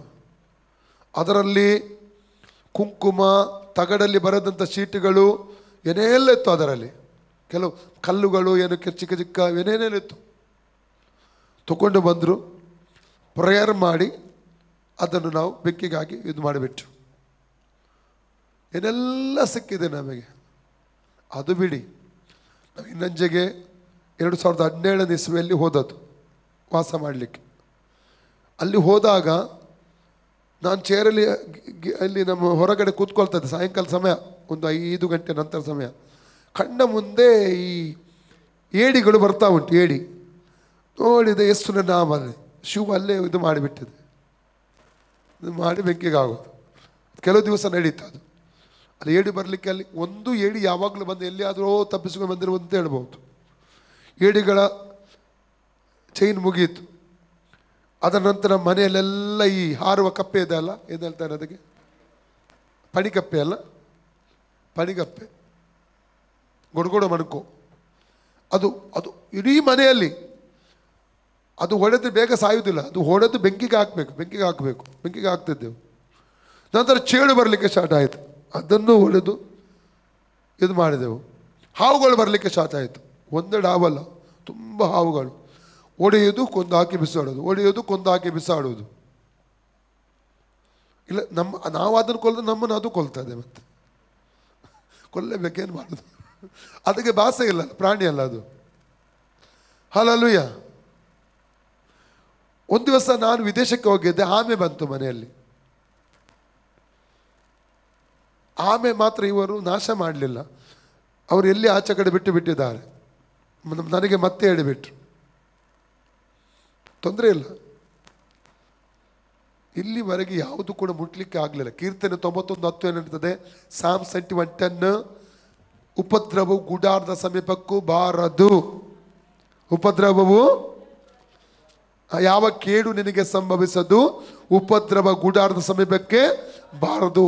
ವಾಕ್ಯ ಹೇಳ್ತದೆ. ಏಷ 50:17, ನಿನಗೆ ವಿರುದ್ಧವಾಗಿ ಕಲ್ಪಿಸಿದ ಯಾವುದೇ ಆಯುಧವು ಅದು ಫಲಿಸುವುದಿಲ್ಲ. ಹಲ್ಲಲ್ಲೆಲೂಯಾ. ಅದು ದೇವರ ಮಕ್ಕಳಿಗೆ ವಿರುದ್ಧವಾಗಿ, ಕ್ರೈಸ್ತ ವಿಶ್ವಾಸಿಗಳಿಗೆ ವಿರುದ್ಧವಾಗಿ ಯಾರು ಮಂತ್ರ ಮಾಡ್ತಾರಲ್ಲ, ಅದು ದೇವರ ಮಕ್ಕಳಿಗೆ ಮುಟ್ಟಲ್ಲ. ರಿಟರ್ನ್ ಅಲ್ಲಿಗೆ ಹೋಗ್ತದೆ. ಅದು ಆ ವ್ಯಕ್ತಿಯನ್ನು ಕೆಳಗೆ ಹಾಕಿ ಬಿಡ್ತದೆ. ರಿಟರ್ನ್ ಹೊಡಿತದೆ ಅಂತೆ ಅದು ದುರಾತ್ಮ. ಹಲ್ಲಲ್ಲೆಲೂಯಾ. ಸಮಸ್ತವನ್ನು ದೇವರು ಎಲ್ಲಿ ಹಾಕಿದ್ದಾನೆ? ಕೆಳಗೆ ಹಾಕಿದ್ದಾನೆ. ಕಾಲ ಕೆಳಗೆ. ಎಲ್ಲರಿ ನನ್ನ ಕಾಲ ಕೆಳಗೆ. Okay, continue. ಎಫೆಸ 1 21, 22 ಕಂಟಿನ್ಯೂ. 22. ಆತನ ಸಮಸ್ತವನ್ನು ಕ್ರಿಸ್ತನ ಪಾದಗಳ ಕೆಳಗೆ ಹಾಕಿದನು. ಇದಲ್ಲದೆ ಆತನನ್ನು ಎಲ್ಲದರ ಮೇಲೆ ಇರಿಸಿ, ಆತನನ್ನು ಯಾವುದರ ಮೇಲೆ ಇರಿಸಿ, ಎಲ್ಲದರ ಮೇಲೆ ಯಾವುದರ ಮೇಲೆ ಇರಿಸಿ, ಎಲ್ಲದರ ಮೇಲೆ ಯಾವುದರ ಮೇಲೆ ಇರಿಸಿ, ಎಲ್ಲದರ ಯಾವುದರ ಮೇಲೆ ಇರಿಸಿ, ಎಲ್ಲದರ ಯಾವುದರ ಮೇಲೆ ಇರಿಸಿ, ಎಲ್ಲದರ ಮೇಲೆ ಯಾವುದರ ಮೇಲೆ ಇರಿಸಿ, ಎಲ್ಲದರ ಯಾವುದರ ಮೇಲೆ ಇರಿಸಿ. ಎಲ್ಲದರ ಮೇಲೆ. ಓಕೆ, ಫಿಲಿಪ್ಪಿ 2:9-11. ಫಿಲಿಪ್ಪಿ 2:9-11. ಈ ಕಾರಣದಿಂದ, ಯಾವ ಕಾರಣದಿಂದ? ಈ ಕಾರಣದಿಂದ 5-8 ವಾಕ್ಯ ಓದಿದ್ರೆ ಗೊತ್ತಾಗುತ್ತೆ. ಈ ಕಾರಣದಿಂದ ದೇವರು ಆತನನ್ನು ಅತ್ಯುನ್ನತ ಸ್ಥಾನಕ್ಕೆ ಏರಿಸಿ ಎಲ್ಲ ಹೆಸರುಗಳಿಗಿಂತ ಶ್ರೇಷ್ಠವಾದ ಹೆಸರನ್ನು ಆತನಿಗೆ ದಯಪಾಲಿಸಿದ್ದಾನೆ. ಆದುದರಿಂದ ಸ್ವರ್ಗ, ಮರ್ತ್ಯ, ಪಾತಾಳಗಳಲ್ಲಿರುವವರೆಲ್ಲರೂ ಯೇಸುವಿನ ಹೆಸರಿನಲ್ಲಿ ಅಡ್ಡ ಬಿದ್ದು ಯೇಸು ಕ್ರಿಸ್ತನನ್ನು ಒಡೆಯನೆಂದು ಪ್ರತಿಜ್ಞೆ ಮಾಡಿ ತಂದೆಯಾದ ದೇವರಿಗೆ ಘನವಾದ. ಓಕೆ, ಎಫೆಸ 1:22 ತಿರುಗಿ ಬನ್ನಿ. ಆತನನ್ನು ಸಮಸ್ತವನ್ನು ಕ್ರಿಸ್ತನ ಪಾದ ಕೆಳಗೆ ಹಾಕಿದನು. ಇದಲ್ಲದೆ ಆತನನ್ನು ಯೇಸು ಕ್ರಿಸ್ತನನ್ನು ಎಲ್ಲದರ ಮೇಲೆ ಇರಿಸಿ. ಸಭೆಯನ್ನು ಎಲ್ಲಿಟ್ಟಿದ್ದಾನೆ ಸ್ವಾಮಿ? ಎಲ್ಲದರ ಮೇಲೆ ಸಭೆ ಇದೆ. ಯೇಸು ಕ್ರಿಸ್ತನ ಸಭೆ ಎಲ್ಲದರ ಮೇಲೆ ಇದೆ. ಅರ್ಥ ಆಗ್ತಾ ಇದೆಯಾ? ಸಭೆ ತನ್ನ ಪೊಸಿಷನ್ ತಿಳ್ಕೊಂಡು ಪೊಸಿಷನ್ ನಿಂತರೆ ಸೈತಾನಿಕ ಲೋಕ ನಡಗಲಿಕ್ಕೆ ಪ್ರಾರಂಭವಾಗುತ್ತದೆ. ಸಭೆಗೆ ತನ್ನ ಪೊಸಿಷನ್ ಗೊತ್ತಿಲ್ಲ, ತನ್ನ ಅಧಿಕಾರ ಎಂದು ಗೊತ್ತಿಲ್ಲ ಇವತ್ತು. ಅದಕ್ಕೆ ಸೈತಾನ ಏನ್ ಸವಾರಿ ಮಾಡ್ತಾ ಇದ್ದಾನೆ. ಹಲ್ಲೆಲೂಯಾ. ಇದು ಆತನ ಎಲ್ಲದರ ಮೇಲೆ ಇರಿಸಿ ಸಭೆಗೆ ಶಿರಸ್ಸಾಗಿ ನೇಮಿಸಿದನು. ಸಭೆಗೆ ಶಿರಸ್ಸಾಗಿ ನೇಮಿಸಿದನು. ಸಭೆಯು ಆತನ ದೇಹವಾಗಿದೆ. ಸಭೆಯು ಯೇಸು ಕ್ರಿಸ್ತನ ದೇಹವಾಗಿದೆ. ಎಲ್ಲವನ್ನು ಎಲ್ಲ ಸಂಬಂಧದಲ್ಲಿ ವ್ಯಾಪಿಸುವಾತನಿಂದ ಅದು ಪರಿಪೂರ್ಣತೆ ಉಳ್ಳದ್ದಾಗಿದೆ. ಸಭೆ ಕ್ರಿಸ್ತನ ಮೂಲಕ ಕ್ರಿಸ್ತನ ಎಲ್ಲ ಸಂಪೂರ್ಣತೆ ಉಂಟಲ್ಲ, ಸಭೆಯ ಒಳಗಡೆ ಇದೆ. ಯೇಸು ಕ್ರಿಸ್ತನ ಸಂಪೂರ್ಣ, ಅದರ ಅರ್ಥ ಯೇಸು ಕ್ರಿಸ್ತನ ಮಹಿಮೆ, ಯೇಸು ಕ್ರಿಸ್ತನ ತೇಜಸ್ಸು, ಯೇಸು ಕ್ರಿಸ್ತನ ಬಲ, ಯೇಸು ಕ್ರಿಸ್ತನ ಶಕ್ತಿ, ಯೇಸು ಕ್ರಿಸ್ತನ ಜ್ಞಾನ, ಯೇಸು ಕ್ರಿಸ್ತನ ವಿದ್ಯೆ, ಹಲ್ಲೆಲೂಯಾ, ಯೇಸು ಕ್ರಿಸ್ತನ ಆರೋಗ್ಯ. ಅಂದ್ರೆ ಯೇಸು ಕ್ರಿಸ್ತನಲ್ಲಿ ಎಲ್ಲ ಏನೆಲ್ಲ ಇದೆಯೋ ಅದೆಲ್ಲವೂ ಸಭೆಯ ಒಳಗಡೆ ಇದೆ. ಅರ್ಥ ಆಯ್ತಾ? ಸರ್ವ ಸಂಪೂರ್ಣತೆ ಎಲ್ಲಿದೆ? ಯೇಸು ಕ್ರಿಸ್ತನ ಸರ್ವ ಸಂಪೂರ್ಣತೆ ಎಲ್ಲಿಟ್ಟಿದ್ದಾನೆ? ಸಭೆಯಲ್ಲಿಟ್ಟಿದ್ದಾನೆ. ಓಕೆ, ಕೊಲೊಸ್ಸ 1:19, ಕೊಲೊಸ್ಸ 1:19, ಕೊಲೊಸ್ಸ 1:19, ಕೊಲೊಸ್ಸ 1. ದೇವರು ಆತನಲ್ಲಿ ತನ್ನ ಸರ್ವ ಸಂಪೂರ್ಣತೆಯು ವಾಸ. ಓಕೆ, ಯಾರಲ್ಲಿ? ತಂದೆ ದೇವರು ಯಾರಲ್ಲಿ? ಕ್ರಿಸ್ತನಲ್ಲಿ, ಯೇಸು ಕ್ರಿಸ್ತನಲ್ಲಿ ತನ್ನ ಸರ್ವ ಸಂಪೂರ್ಣತೆಯು ವಾಸವಾಗಿರಬೇಕೆಂತಲೂ ತಂದೆಯಾದ ದೇವರ ಸರ್ವ ಸಂಪೂರ್ಣತೆ ಯಾರಲ್ಲಿದೆ? ಕ್ರಿಸ್ತನಲ್ಲಿದೆ. ಕ್ರಿಸ್ತನು ಎಲ್ಲಿದ್ದಾನೆ? ಸಭೆಯ ಒಳಗಡಿದ್ದಾನೆ, ಸಭೆಯಲ್ಲಿದ್ದಾನೆ, ನನ್ನಲ್ಲಿದ್ದಾನೆ, ನಿಮ್ಮಲ್ಲಿದ್ದಾನೆ. ಚಾಪ್ಟರ್ 2, 2 and 3, ಕೊಲೊಸ್ಸ 2, 2 ಮತ್ತು 3. ಹೇಗೆಂದರೆ ನೀವೆಲ್ಲರೂ ಪ್ರೀತಿಯಿಂದ ಹೊಂದಿಕೆಯಾಗಿದ್ದು ಬುದ್ಧಿಪೂರ್ವಕ ನಿಶ್ಚಯವೆಂಬ ಭಾಗ್ಯವನ್ನು ಪಡೆದು ದೇವರು ತಿಳಿಸಿರುವ ಮರ್ಮವನ್ನು, ಅಂದರೆ ತನ್ನಲ್ಲೇ ಜ್ಞಾನ ವಿದ್ಯೆ ಸಂಬಂಧವಾದ ನಿಕ್ಷೇಪಗಳನ್ನೆಲ್ಲ, ಜ್ಞಾನ ಮತ್ತು ವಿದ್ಯೆಗೆ ಸಂಬಂಧವಾದ ನಿಕ್ಷೇಪ ಯಾರಲ್ಲಿದೆ? ನಿಕ್ಷೇಪ ಅಂದ್ರೆ ಖಜಾನ, ಮೊನ್ನೆ ಹೇಳಿದೆ ಅಲ್ಲ, ಟ್ರೆಸರ್, ನಿಧಿ. ಕನ್ನಡದ ನಿಧಿ ಅಂತ ಹೇಳ್ತಾರೆ, ನಿಕ್ಷೇಪ ಕೂಡ ಅಂತ ಹೇಳ್ತಾರೆ. ಹಲ್ಲೆಲೂಯಾ. ಜ್ಞಾನದ ಭಂಡಾರ ಯಾರಲ್ಲಿದೆ? ಈಗ ಏನು ಮಾಡ್ಬೇಕೀಗ? ಮಕ್ಕಳು ಎಕ್ಸಾಮಿಗೆ ಹೋಗುವ ಕೆಲವು ಮಕ್ಕಳು ಹೆದರ್ತಾರಲ್ಲ, ಅಯ್ಯೋ ಎಕ್ಸಾಮ್ ಏನು ಬರೆಯುದು, ಏನು ಮಾಡೋದು?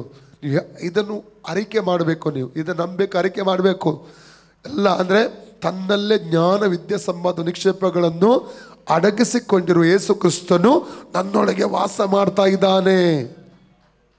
ಹಲ್ಲೆಲೂಯಾ. ಓದಿ. ಅಡಗಿಸಿಕೊಂಡಿರುವ ಆ, ಕ್ರಿಸ್ತನನ್ನು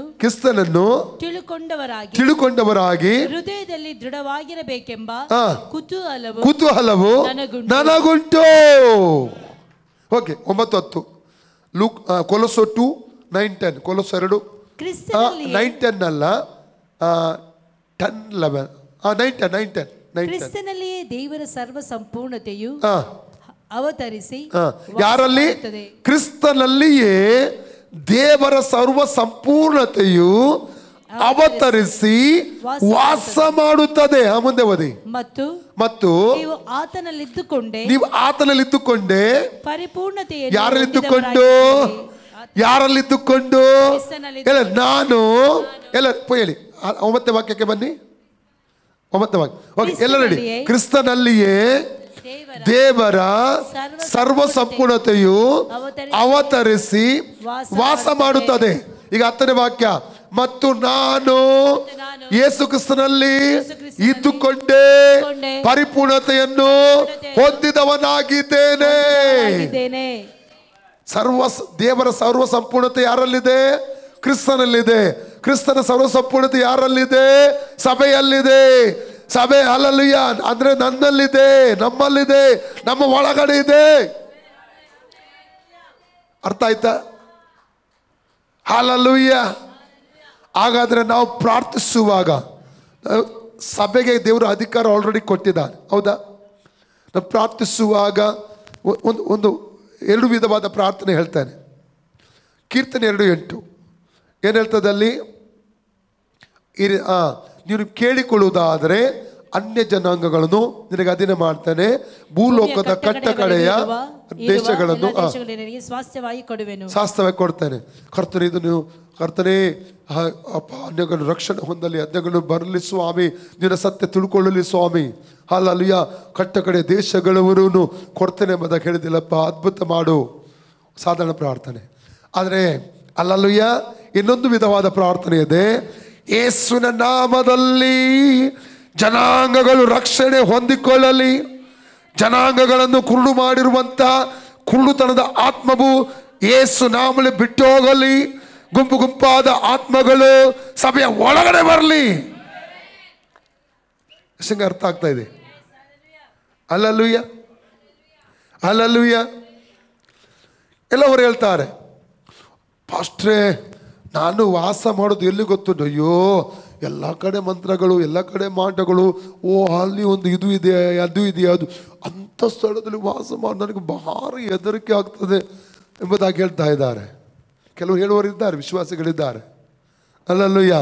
ನಿನ್ನನ್ನು ಅಲ್ಲಿ ಇಟ್ಟದ್ದೇ ಅದಕ್ಕಾಗೇಸು. ನಿನ್ನನ್ನು ಯಾಕೆ ಇಟ್ಟದ್ದು? ಅದನ್ನು ಅಧೀನಪಡಿಸ್ಲಿಕ್ಕೆ. ನಿನ್ನನ್ನು ಇಟ್ಟ ಉದ್ದೇಶವೇ ಅದು. ನೀನು ತಿಳ್ಕೊಳ್ತಾ ಇಲ್ಲ, ನಿನ್ನ ಕಣ್ಣು ತೆರೀತಾ ಇಲ್ಲ. ಈಗ ಓದಿದ್ದೇವೆ, ಸಮಸ್ತವನ್ನು ಸಭೆಯ ಕಾಲ ಕೆಳಗೆ ದೇವರು ಇಟ್ಟಿದ್ದಾನೆ, ನಮ್ಮ ಕೆಳಗೆ ಹಾಕಿದ್ದಾನೆ. ನಮ್ಮ ಪೊಸಿಷನ್ ನಿಲ್ಲುವಾಗ ದುರಾತ್ಮಗಳು ಓಡಿ ಹೋಗುತ್ತದೆ. ಇನ್ನೊಂದು ವಿಷಯ ಹೇಳ್ತೇನೆ. ಸಾಮುವೇಲನ ಸಮಯದಲ್ಲಿ ಒಂದು ಯುದ್ಧ ನಡೆಯಿತು. ಯಾರಿಗೆ?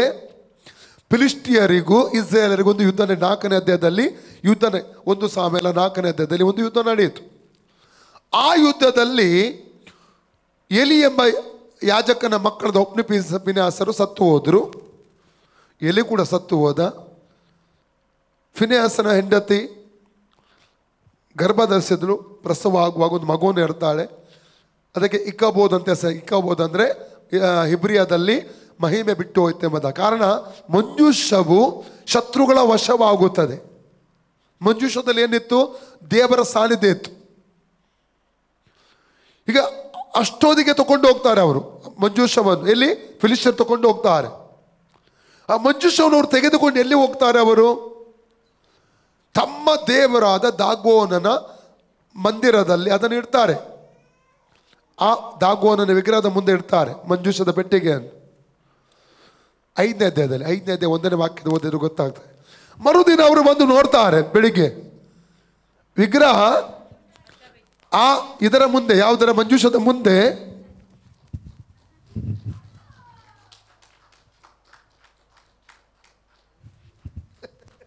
ಹೇಗೆ ಬಿದ್ದಿದೆ. ಹಲ್ಲೆಲೂಯಾ. ಅದನ್ನು ಎತ್ತಿದ್ರು. ನಿಲ್ಲಿಸಿದ್ರು. ರಾತ್ರಿ ಆಯಿತು. ಮರುದಿನ ಬೆಳಿಗ್ಗೆ ಬರ್ತಾರೆ. ರುಂಡ ಒಂದು ಕಡೆ, ಕೈಗಳು ಒಂದು ಕಡೆ, ಕಾಲುಗಳು ಒಂದು ಕಡೆ. ಅದು ಮಾತ್ರವಲ್ಲ, ಗಡ್ಡೆ ರೋಗ ಬಂತು ಅವರಿಗೆ ಅಲ್ಲಿ. ಓದು 1ನೇ ವಾಕ್ಯದಿಂದ ಓದಿ. 1 ಸಮಯ 5ನೇದು 1ನೇ ವಾಕ್ಯದಿಂದ ಓದಿ. ಫಿಲಿಷ್ಟಿಯರು ದೇವರ ಮಂಜೂಷವನ್ನು ಎಬೆನೇಜರಿನಿಂದ ಅಷ್ಟೋದಿನಲ್ಲಿರುವ ದಾಗೋಗನ ಗುಡಿಗೆ ಒಯ್ದು ಅಲ್ಲಿ ದಾಗೋಗನ ಮಗ್ಗುಲಲ್ಲೇ ಇಟ್ಟರು. ಅಷ್ಟೋದಿನವರು ಮರುದಿನ ಬೆಳಿಗ್ಗೆ ಎದ್ದು ನೋಡಲಾಗಿ ದಾಗೋನ್ ವಿಗ್ರಹವು ಯೆಹೋವನ ಮಂಜೂಷದ ಮುಂದೆ ಕ್ಲಿಯರ್ ಉಂಟು. ಯಾರ ಮುಂದೆ ಸುಮ್ಮನೆ ಬಿದ್ದಿತ್ತು ಅಂತ ಹೇಳ್ತಾ ಇಲ್ಲ. ಅಲ್ಲ, ಬೋರಲ್ಲ, ಸುಮ್ಮನೆ ಬಿದ್ದಿದ್ದಂತ ಹೇಳ್ತಾ ಇಲ್ಲ. ಏನ್ ಹೇಳ್ತಾ, ದಾಗೋನ್ ವಿಗ್ರಹವು ಯೆಹೋವನ ಮಂಜೂಷದ ಮುಂದೆ ಬೋರಲ ಬಿದ್ದುದನ್ನು ಕಂಡರು. ಕ್ಲಾರಿಟಿ ಸಿಕ್ಕಿದ್ದ? ಯಾವುದರ ಮುಂದೆ ಬಿದ್ದಿದೆ? ಯೆಹೋವನ ಮಂಜೂಷದ ಮುಂದೆ ಬೋರ್ಲ ಬಿದ್ದಿದೆ. ಕಂಡು ಅದನ್ನು ಎತ್ತಿ ತಿರುಗಿ ಅದರ ಸ್ಥಳದಲ್ಲಿಟ್ಟರು. ಮುಂದಿನ ದಿನ ಬೆಳಿಗ್ಗೆ ನೋಡುವಾಗ ದಾಗೋನನ ತಲೆ ಕೈಗಳು ಕಡಿಯಲ್ಪಟ್ಟ. ಸರಿ ಓದಿ. ದಾಗೋನನ ತಲೆಯು ಕೈಗಳು ಕಡಿಯಲ್ಪಟ್ಟು ಹೊಸ್ತಲಿನ ಮೇಲೆ ಬಿದ್ದಿದ್ದವು. ಮುಂಡ ಮಾತ್ರ ಯೆಹೋವನ ಮಂಜೂಷದ ಮುಂದೆ ಬಿದ್ದಿತು. ಮುಂಡ ಮಾತ್ರ ಯೆಹೋವನ ಮಂಜೂಷದ ಮುಂದೆ ಬಿದ್ದಿತು. ಯೆಹೋವನ ಮಂಜೂಷದ ಮುಂದೆ ಬಲಿ ಹೋಯ್ತು ಅದರದ್ದು. ದಾಗೋನನ ಬಲಿ. ಅಲ್ಲೂ ಓಕೆ, ಮುಂದೆ ಓದಿ. ಇಂದಿನವರೆಗೂ ದಾಗೋನನ ಯಾಜಕರು ಅವನ ಬಳಿಗೆ ಬರುವವರೆಲ್ಲರೂ ಅಷ್ಟೋದಿನ ಗುಡಿಯ ಹೊಸ್ತಲನ್ನು ತುಳಿಯುವುದಿಲ್ಲವಷ್ಟೇ. ಇದೇ ಕಾರಣ ಯೆಹೋವನ ಹಸ್ತವು ಅಷ್ಟೋದಿನವರೆಗೆ ಬಾಧಕವಾಗಿತ್ತು. ಯಾರ ಹಸ್ತ? ಯೆಹೋವನ ಹಸ್ತ ಅಷ್ಟೋದಿನ ಬಾಧಕವಾಗಿತ್ತು. ಆತನು ನೋಡಿ, ಒಂದು ತಿಳ್ಕೊಳ್ಬೇಕು, ದೇವರ ಮಕ್ಕಳಿಗೆ ರಕ್ಷಣೆ ಹೊಂದಿದ ಕ್ರೈಸ್ತ ವಿಶ್ವಾಸ ವಿರುದ್ಧ ಯಾರೆಲ್ಲ ಮಾಟ ಮಂತ್ರ ಮಾಡ್ತಾರಲ್ಲ, ಅವರಿಗೆ ವಿರೋಧವಾಗಿ ದೇವರ ಹಸ್ತ ನಿಲ್ತದೆ. ಹಸ್ತ ಬಾಧಕಕ್ಕೆ ನಿಂತರೆ ಮಾತ್ರ ಕಷ್ಟ. ಮುಂದೆ ಓದಿ. ಆತನು ಆ ನಗರದಲ್ಲಿಯೂ ಅದರ ಗ್ರಾಮಗಳಲ್ಲಿಯೂ ಗಡ್ಡೆ ರೋಗವನ್ನು ಬರಮಾಡಿ ಅವುಗಳನ್ನು ಹಾಳು ಮಾಡಿದ. ಮುಂದೆ ಅಷ್ಟೋದಿನ ಜನರು ಅದನ್ನು ನೋಡಿ, ಇಸ್ರಾಯೇಲ್ ದೇವರ ಮಂಜೂಷವು ನಮ್ಮಲ್ಲಿರಬಾರದಪ್ಪ. ಇನ್ನು ಈ ಮಂಜೂಷ ಆತನ ಹಸ್ತವು ನಮಗೂ ನಮ್ಮ ದೇವರಾದ ನಮಗೂ ಅಂತ ಮಾತ್ರ ಹೇಳಿದ್ರೆ ತೊಂದರೆ ಇರಲಿಲ್ಲ. ಅವ್ರು ಏನ್ ಹೇಳ್ತಾರೆ ನೋಡಿ, ನಮಗೂ ನಮ್ಮ ದೇವರಾದ ದಾಗೋನನಿಗೂ ಬಾಧಕವಾಗಿದೆ ಎಂದು ಹೇಳಿ, ನಮಗೆ ಮಾತ್ರ ಅಲ್ಲ, ನಮ್ಮ ದೇವರಾದ ದಾಗೋನನಿಗೆ ವಿರೋಧವಾಗಿದೆ, ಅದು ಬಾಧಕವಾಗಿದೆ. ಅಲ್ಲಲ್ಲ. ಏಷ್ಯಾ 19:1-2 ವಾಕ್ಯ ಓದಿ. ಐಸಾ 19:1-2.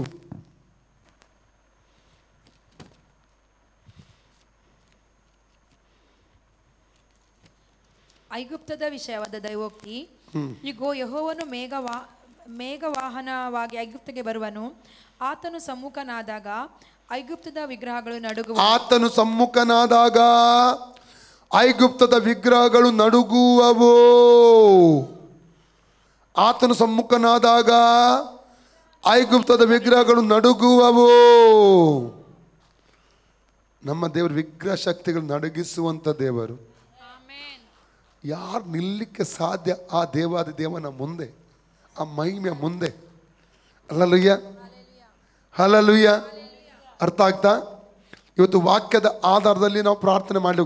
ಅಧಿಕಾರ ಇದೆಯಾ ಸಭೆಗೆ ಅಧಿಕಾರ? ಇವತ್ತು ಯೇಸು ಸ್ವಾಮಿ ಏನು ಮಾಡ್ತಾ ಇದ್ದಾನೆ ಗೊತ್ತುಂಟ? ಒಂದು ಸಾನ್ನಿಧ್ಯ ಪರಲೋಕದಲ್ಲಿದೆ, ಇನ್ನೊಂದು ಸಾನ್ನಿಧ್ಯ ನಮ್ಮ ಒಳಗಡೆ, ವಿಶ್ವಾಸಿಗಳ ಒಳಗಡೆ.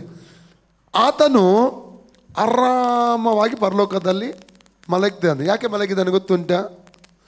ನಾವು ದೇವರೇ ಮಾಡಪ್ಪ. ಒಮ್ಮೆ ದೇವಸೇವಕರ ಕೆನಿತ್ ಹೇಗನ್ ಬಗ್ಗೆ ನಾನು ತುಂಬ ವರ್ಷಗಳಿಂದ ಓದಿದ್ದೆ. ಅವರು ಪ್ರಾರ್ಥಿಸುವಾಗ ಒಂದು ದಿನ ಯೇಸು ಸ್ವಾಮಿ ಮುಖಾಮುಖಿಯಾಗಿ ಆತನಿಗೆ ಸಂದರ್ಶನ ಕೊಟ್ಟರು. ಇವರು ತುಂಬ ಖುಷಿಯಲ್ಲಿ ಪ್ರಸನ್ನತೆಯಲ್ಲಿ ಯೇಸೊಟ್ಟಿಗೆ ಮಾತಾಡ್ತಾ ಇದ್ದರು. ಅದು ತುಂಬ ಗಂಟೆ ಹಾಗೆ ಆ ಟೈಮ್ ಹೋಗ್ತಾ ಇತ್ತು. ಆದರೆ ವಿಷಯ ಯೇಸು ಮಾತಾಡೋದು ಇವರಿಗೆ ಸರಿ ಕೇಳ್ತಾ ಇರಲಿಲ್ಲ. ಅದಕ್ಕೆ ಒಂದು ಕಾರಣ, ಅಲ್ಲಿ ಒಂದು ದುರಾತ್ಮ ಕ್ರಿಚ್ ಕ್ರಿಚ್ ಕ್ರಿಚ್ ಎಂಬುದಾಗಿ ಇಲಿಗಳು ಶಬ್ದ ಮಾಡ್ತದಲ್ಲ, ಆ ರೀತಿ ಶಬ್ದ ಮಾಡ್ತಾ ಇತ್ತಂತೆ. ಯೇಸು ಯಾಕೆ ಈ ದುರಾತ್ಮ ಓಡಿಸ್ತಾ ಇಲ್ಲ? ಕಾದ್ರು ತುಂಬ ಬೇಸರ ಆಯ್ತು ಇವರಿಗೆ. ಇಷ್ಟು ಉಪದ್ರ ಕೊಡ್ತಾ ಉಂಟು ದುರಾತ್ಮ. ಯೇಸು ಯಾಕೆ ಓಡಿಸ್ತಾ ಇಲ್ಲ ಅಂತ. ಕೊನೆಗೆ ತಾಳ್ಮೆ ತಪ್ಪೋಯ್ತು ಇವ್ರದ್ದು. ಯೇಸುವಿನ ನಾಮದಲ್ಲಿ ಹೋಗು ಸೈತಾನ ಅಂತ ಹೇಳಿಬಿಟ್ರು. ಕಿಚ್ಚನ್ ಶಬ್ದ ಮಾಡಿ ಅದು ಓಡಿ ಹೋಯ್ತಂತೆ. ಆಗ ಯೇಸು ಒಂದು ಮಾತು ಹೇಳಿದ್ರು, ನೀನು ಇದನ್ನು ಮಾಡುವವರೆಗೆ ನಾನು ಏನು ಮಾಡಲಿಕ್ಕೆ ಆಗ್ತಾ ಇರಲಿಲ್ಲ. ಎಷ್ಟನಿಗೆ ಅರ್ಥ ಆಯಿತು? ಸಭೆಗೆ ಅಧಿಕಾರ ದೇವರು ಕೊಟ್ಟಿದ್ದಾನೆ. ಯಾರು ಕೇಂದ್ರದಲ್ಲಿ ಆಡಳಿತಕ್ಕೆ ಬರಬೇಕು, ರಾಜ್ಯದಲ್ಲಿ ಆಡಳಿತಕ್ಕೆ ಬರಬೇಕು, ಜಿಲ್ಲೆಯಲ್ಲಿ DC ಯಾರು ಬರಬೇಕು, SP ಯಾರು ಬರಬೇಕು, ಯಾರು MP MLAಗೆ ಬರಬೇಕು, ಆಲ್ರೆಡಿ ಅಧಿಕಾರ ಕೊಟ್ಟಿದ್ದಾನೆ. ಅಧಿಕಾರದ ಕೀಯನ್ನು ಉಪಯೋಗಿಸಿ ಸಭೆ ಮಾತಾಡಲಿಕ್ಕೆ ಆರಂಭಿಸುವುದಾದರೆ ಸಂಗತಿಗಳು ಬದಲಾಗುತ್ತದೆ. ಈಗ ಅರ್ಥ ಆಯ್ತಾ? ದೇವರೇ ಏನಾದರೂ ಮಾಡು, ಯೇಸುವೆ ಕಾರ್ಯ ಮಾಡು. ಯೇಸನ್ ಹೇಳ್ತಿದ್ದಾನೆ ನೀನು ಮಾಡು, ನಿನಗೆ ಅಧಿಕಾರ ಕೊಟ್ಟಿದ್ದೇನೆ ನಾನು. ಅರ್ಥ ಆಯ್ತಾ? ಸಭೆಗೆ ಅಧಿಕಾರ ಕೊಟ್ಟಿದ್ದಾನೆ ದೇವರು. ಸಭೆ ಫಂಕ್ಷನ್ ಆಗಬೇಕು, ಆಕ್ಟಿವ್ ಆಗಿ ಫಂಕ್ಷನ್ ಆಗಬೇಕು, ಕಾರ್ಯಾಚರಣೆಗೆ ಇಳಿಯಬೇಕು. ಸಭೆ ಮಲಗಿಕೊಳ್ಳುವುದಲ್ಲ ಸಭೆ.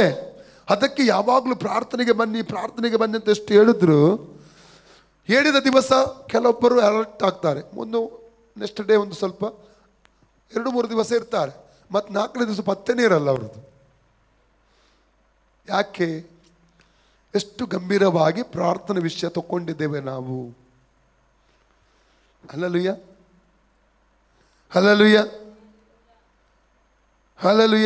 ಇನ್ನೊಂದು ಹೇಳ್ತಾನೆ, ವಿಜ್ಞಾಪನ ಪ್ರಾರ್ಥನೆಯಲ್ಲಿ ಇರುವಂಥ ಆಶೀರ್ವಾದ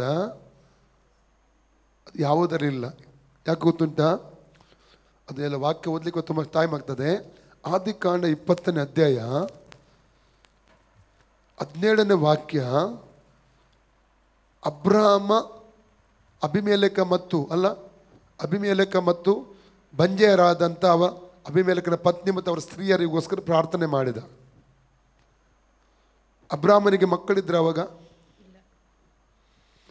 ಅವನಿಗೆ ಕೊರತೆ ಇದೆ, ಆದ್ರೆ ಅವರಿಗೋಸ್ಕರ ಪ್ರಾರ್ಥನೆ ಮಾಡಿದಾಗ ಬ್ಲೆಸ್ಸಿಂಗ್ ರಿಲೀಸ್ ಆಯ್ತು. 21:1 ಓದಿ, ಈಸಾಕ ಹುಟ್ಟಿದ ನೋಡಿ. 21ನೇ 1ನೇ ವಾಕ್ಯ ಓದಿದ್ರೆ ವಾಗ್ದಾನಲ್ಲಿ ರಿಲೀಸ್ ಆಯಿತು. ನಮಗೆ ಅನೇಕ ವಾಗ್ದಾನ ಉಂಟು. ನಾವು ಯಾಕೆ ಭಾರ ತಗೊಳ್ತಾ ಇಲ್ಲ ಪ್ರಾರ್ಥನೆ ಮಾಡಲಿಕ್ಕೆ? ಯಾಕೆ ಪ್ರಾರ್ಥನೆ ವಿಜ್ಞಾಪನೆ ಗಂಭೀರವಾಗಿ ತಗೊಳ್ತಾ ಇಲ್ಲ? ಸೀಕ್ರೆಟ್ ಅರಿತುಕೊಳ್ಬೇಕು. ಇನ್ನು ಈ ವಿಷಯದಲ್ಲಿ ಅನೇಕ ವಿಷಯಗಳು ಹೇಳ್ಬೋದು. ನೆಕ್ಸ್ಟ್ ಇದರಲ್ಲಿ ನಾನು ಮಾತಾಡ್ತೇನೆ, ನೆಕ್ಸ್ಟ್ ಕ್ಲಾಸಲ್ಲಿ. ಅವನ ಜೀವಿತದ ವಾಗ್ದಾನ ಅಲ್ಲಿ ರಿಲೀಸ್ ಆಗುವುದು ನೋಡ್ತೇವೆ ನಾವು. ಅವನು ಈ ರೀತಿ ಗುಡ್ಗುಟ್ಲಿಲ್ಲ, ನನಗೇನೆ ಮಕ್ಕಳಿಲ್ಲ, ನಾನು ಯಾಕೆ ಇವರಿಗಾಗಿ ಪ್ರಾರ್ಥಿಸ್ಬೇಕು, ಹಾಗೆ ಮಾಡಿ ಹೇಳಲಿಲ್ಲ ಅವನು. ವಾಗ್ದಾನ ರಿಲೀಸ್ ಆಯಿತು ನೋಡಿ. 21ನೇ ಅಧ್ಯಾಯದ 1ನೇ ವಾಕ್ಯದ ಈಸಾಕ ಹುಟ್ಟಿದ, 20ನೇ ಅಧ್ಯಾಯದಲ್ಲಿ ಪ್ರಾರ್ಥಿಸಿದ ಬೇರೆಯವರಿಗಾಗಿ. ಅವರ ಬಂಧನ ರಿಲೀಸ್ ಆಯಿತು, ಬಿಡುಗಡೆ ಆಯಿತು. ಇವನ ಬಂಧನವೂ ಬಿಡುಗಡೆ ಆಯಿತು. ವಿಜ್ಞಾಪನೆ ಪ್ರಾರ್ಥನೆ ಬ್ಲೆಸ್ಸಿಂಗ್ ಮಹತ್ವ ತಿಳ್ಕೊಂಡ್ರೆ ಸಭೆ ಅನೇಕ ಆಶೀರ್ವಾದ ಹೊಂದಿಕೊಳ್ಳೋದಕ್ಕೆ ಸಾಧ್ಯ. ಹಲ್ಲೆಲೂಯ. ಅರ್ಥ ಆಗ್ತದೆಯಾ? ಎಲ್ಲರೂ ನಿಂತುಕೊಳ್ಳಿ. ಓ ರಿಬಕ ಸಂದಲ ರೆಕ್ಕೆ ರಿಬಕ ಸಂದಲ. ನಾ ಸಭೆ ಹೇಳಬೇಕೀಗ, ಯಾರು ಕೇಂದ್ರದಲ್ಲಿ ಆಡಳಿತಕ್ಕೆ ಬರಬೇಕು? ಓ ರಕ ಶಕ ರಬಲಕ. ಸಭೆ ಹೇಳುವುದೇ ನಡೀತದೆ. ನಾವಿಲ್ಲಿ ಬಿಚ್ಚುವಾಗ ಅಲ್ಲಿ ಬಿಚ್ಚಲ್ಪಡ್ತದೆ, ಇಲ್ಲಿ ಕಟ್ಟುವಾಗ ಅಲ್ಲಿ ಕಟ್ಟಲ್ಪಡುತ್ತದೆ, ಇಲ್ಲಿ ನಾವು ಹೇಳುವಾಗ ಅಲ್ಲಿ ಆಮೇನ್ ಅಂತ ಹೇಳ್ತದೆ. ಪರಲೋಕ ಆಮೇನ್ ಅಂತ ಹೇಳ್ತದೆ. ಓ ರಕ ಶಂದಲೆಕ್ಕೆ ತುರಬ ಲಬ್ರಕ ಸೆಕ್ರೆತೆ ಲಿಬ್ರೆಂದೆ ಸೆಂದಲಿಕ ತರಬ ರೋಕೋಲಿಬಕ ಸಂದಲೆ. Thank you lord. ಹಲ್ಲೆಲೂಯಾ. ಕರ್ತನೇ ಹಲ್ಲ ಯೇಸುವಿನ ನಾಮದಲ್ಲೇ ಕೇಂದ್ರದಲ್ಲಿ ದೇವರ ಸಭೆಗೆ ಸಪೋರ್ಟ್ ಆಗಿ ನಿಲ್ಲುವಂತ, ಸ್ವಾರ್ಥ ಸೇವೆಗೆ ಸಪೋರ್ಟ್ ಆಗಿ ನಿಲ್ಲುವಂತಹ, ಹಲ್ಲೆಲೂಯಾ, ಈ ದೇವರನ್ನು ಯೇಸುವನ್ನು ಪ್ರೀತಿಸುವಂತ ಒಂದು ಆಳ್ವಿಕೆ, ಒಂದು ಆಡಳಿತವು ಕೇಂದ್ರದಲ್ಲಿ ಅಸ್ತಿತ್ವಕ್ಕೆ ಬರಲಿ. Name of Jesus. ನಾವು ರಾಜನಾಗಿ, ಕಿಂಗ್ ಆಗಿ, ಅಧಿಕಾರದೊಂದಿಗೆ ನಾವು ಘೋಷಣೆ ಮಾಡ್ತಾ ಇದ್ದೇವೆ. ಯೇಸುವಿನ ನಾಮದಲ್ಲಿ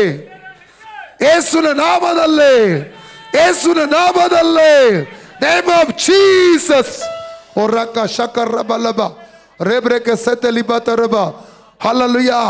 ಈ ದೇಶದ ಯಾವುದೇ MP ಆಗಲಿ, MLA DC ತಹಸೀಲ್ದಾರ್ಗಳಾಗಲಿ, ಪಂಚಾಯತ್ ಅಧ್ಯಕ್ಷರು, ಪಂಚಾಯತ್ ಅಧಿಕಾರಿಗಳಾಗಲಿ, ಸಭೆಗೆ ಸಪೋರ್ಟ್ ಮಾಡುವವರು, ಸೇವೆಗೆ ಸ್ವಾರ್ಥ ಸಪೋರ್ಟ್ ಮಾಡುವಂತವರು, ಹಲ್ಲಲುಯ್ಯ, ಅಂತವರು ಯೇಸುವಿನ ನಾಮದಲ್ಲಿ ಅಧಿಕಾರಕ್ಕೆ ಬರಲಿ. ಯೇಸುವಿನ ನಾಮದಲ್ಲಿ, ನೇಮ್ ಆಫ್ ಜೀಸಸ್.